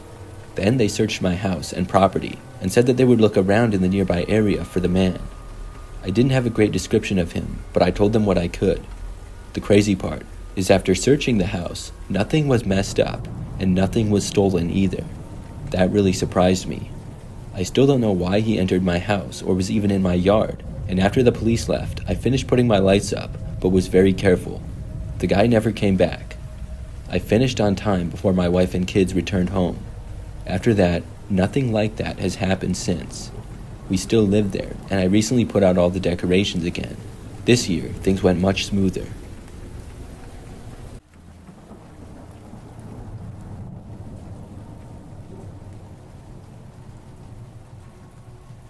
This happened after work this past Christmas Eve. I work a later second shift from 5 p.m. until around 1 a.m. I should also mention that while the warehouse is in a nicer area, a couple blocks down it gets sketchy at night. We got done around 2 a.m., and me and one friend were the first out to the parking lot, and we were standing there talking for a while warming up our cars. We were talking for maybe 5 to 10 minutes, and during that time I saw this small sedan drive slowly by, but I didn't think much of it, because it was a little icy out and I figured they were just being cautious. But then I saw it slowly coming back down the road towards us, and it pulled in and parked in the parking lot across from us. This was strange because it's a welding shop parking lot, and no one was ever there past 10 p.m. besides police doing speed traps. At that point, I pointed it out to my friend, and he said that he noticed as well and thought that it was weird. Then this large dude got out of the car and walked across the street over to me and my friend, while the car he got out of drove off. He asked my friend for a smoke, and as he did that, I walked over to my car and started scraping it off, so he would hopefully just not talk to me. But as soon as I stepped back out of my car with my wallet in hand so that I could use one of my cards to scrape the windows, he called over to me. I didn't want to be rude, even though something felt off about the situation, but I wasn't too worried about my safety because there were cameras watching me. Also, the rest of the workers would be out within 10 minutes, so I would be fine. He was trying to make small talk with me, asking about what we do there at work, and how it sucks that we had to work on Christmas Eve. Just random stuff, but I got the feeling that he was sizing me up. So even though I have extreme social anxiety and can barely make eye contact with people I know, I made direct eye contact with him the whole time. I remembered my grandpa always telling me that if I was in a sketchy situation with someone, to stand tall, put my chest out a bit, and make direct eye contact the entire time. Essentially, do whatever you can to make it look like you are not scared or nervous, so that you look like you're more trouble than you're worth. I saw him keep looking down towards my wallet, so I took a small step back, and I could make sure that I was in the view of the cameras. Then he said, "So hey man, do you think you could give me a ride to my house? It's just right down the road, and I ran out of gas at the store, and I need to get back to my house to get money." The grocery store he said his car ran out of gas at was about a mile down the road to the east, but the dude came from the west. Also, if he needed a ride to his house in the west, why wouldn't he have gotten one from the person who dropped him off across the street in the parking lot in the first place? I then remembered reading online somewhere that around the holidays, people will do whatever they can to try to get someone to give them a ride. Then they will force them to take them back to their house and rob them. At this point, I figured the dude was trying to rob me, so I just walked backwards towards my car since I had a big utility knife under the seat. I told him I was good and to please get off our company property. He said, "Come on man, it's Christmas Eve," while looking visibly angry, and I said, "That sucks dude, get off the property." I got into my car and he could see me reaching under the seat, so he then turned around and walked away and disappeared in the alley a block away. I then went over to my friend's car to tell him what happened, and he said that the dude was trying to get him to give him money for cigarettes, and he tried to get him to give him a ride to the ATM. 2 days later, a picture of the same guy was on the local police department's Facebook page asking for information on him, because he was wanted in relation to a string of armed robberies that happened during Christmas week.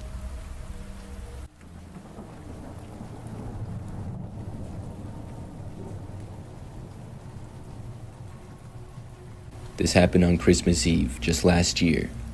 I'm 22 and recently graduated from college. Each year on Christmas Eve, my family goes to my uncle's house for a get-together. Then on Christmas, everybody comes to our house. Last year, unfortunately for me, I had to work on Christmas Eve. I had a job at a department store in a nearby city to where we live. It was a part-time job that I worked mostly in the summer or whenever I was back home from school. I would be getting paid extra, but would have to miss the family gathering at my uncle's. We closed slightly early at about 8 p.m. instead of the usual 10 p.m. My uncle's place was almost an hour away though, so even if I wanted to drive there right after work, it would be kind of late, and I decided not to. Instead, I went back to my parents' house where I lived and was all by myself. I got back home after work at about 8:30. I remember not long after I returned home, I texted with my parents, and they were probably going to be staying at my uncle's until almost midnight. I made some food and then relaxed and went into the living room and put on a movie. Everything was going well until about 11 o'clock at night. Out of nowhere, there were some loud bangs on the front door. It was very startling. I sat up and didn't even want to look to see who was there. The noises continued. It was like whoever was there was pounding as hard as they possibly could on the front door. After probably 10 seconds, I walked over to a window that overlooked the front door. I was upstairs and on the second floor, and when I got to the window, very carefully looked outside.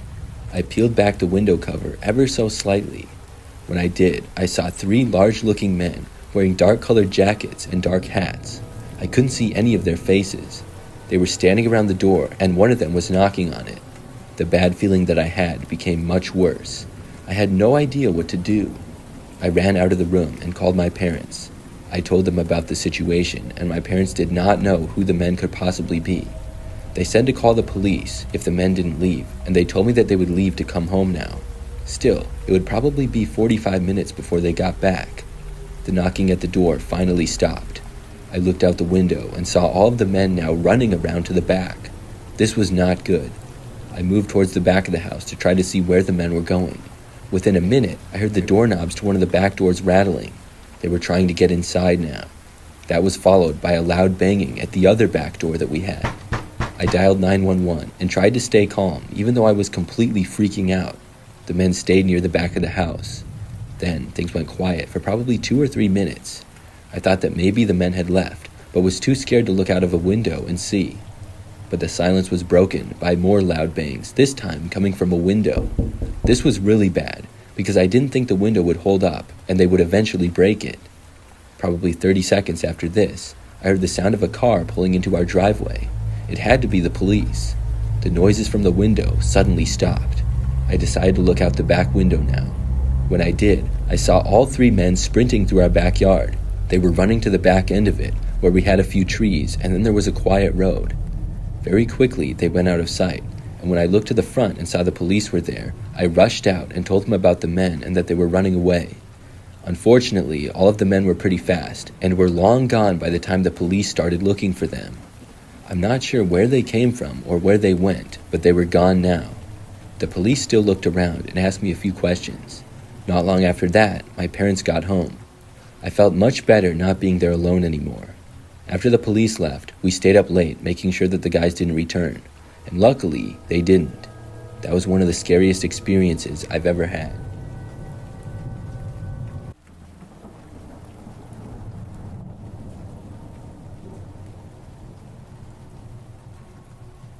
Christmas Eve dinner at Burger King was how I would be spending my Christmas one year. Not my first choice, but I had to work late, and being Christmas Eve, it looked like my best choice. I finished working at 9 p.m. and had some coupons for Burger King, so that made my decision for me. When I got there, I noticed it was still open, but the dining room was shut down. The only way I could get something was if I went through the drive-thru. The only problem was that I didn't have a car. I tried to walk up to the drive-thru and place the order, but the lady working the drive-thru wasn't having it. She told me that if I didn't have a vehicle, I could not use the drive-thru. I became rather aggravated and began saying things that I'm not proud of. At that moment, an older woman wearing shining armor appeared on the scene and offered for me to jump into her car and order my food. At first, I turned her down, not wanting to be a bother, but after some convincing, I decided to accept her help. After ordering my food, it took so long for it to come out, I missed my bus and got upset. The nice woman offered me a ride home, and I felt bad to bother her even more, so I declined. She was persistent, but at the same time nice, and convinced me to accept her offer. I was a 250-pound, 30-year-old man, so I really didn't feel that threatened by a 50-something-year-old woman. If the circumstances were different, I would not have taken the ride. After I told her where I lived, we proceeded home. About 5 minutes from my house, she made the wrong turn. I explained that I lived the other way and we needed to turn around and she could let me out there so I could walk the rest of the way.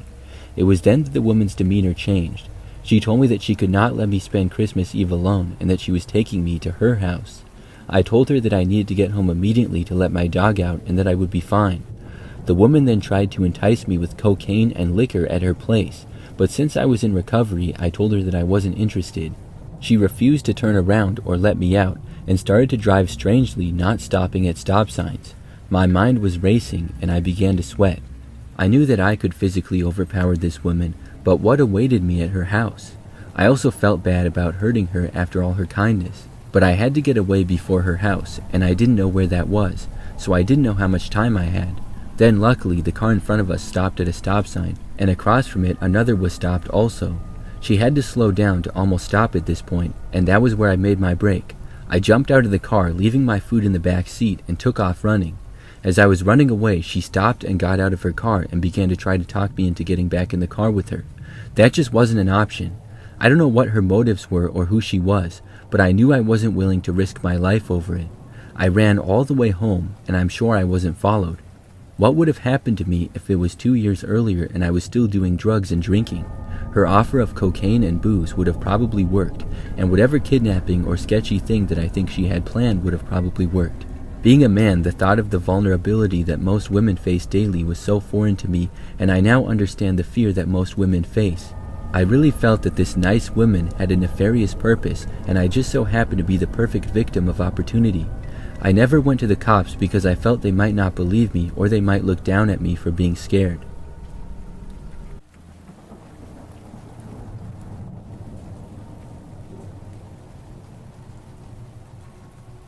It was Christmas Eve 2020. I was out making money driving for Lyft for a few hours before heading to my mom's place with my new baby and wife. Nothing special going on for the night, just the usual. I got a ride request, and it was a pickup from this lower-income apartment complex. No big deal. I arrived and found my passenger who had all his belongings with him, several boxes of stuff. Now, my car was not super large, so we got all his stuff loaded up just barely, and then we were on our way. During the ride, he was crying and said that his girlfriend was cheating on him and he had walked in on them earlier that night. He couldn't stay there because it was her name on the lease. Therefore, I was driving him to a hotel. In my city, we have a street that's known for having vices.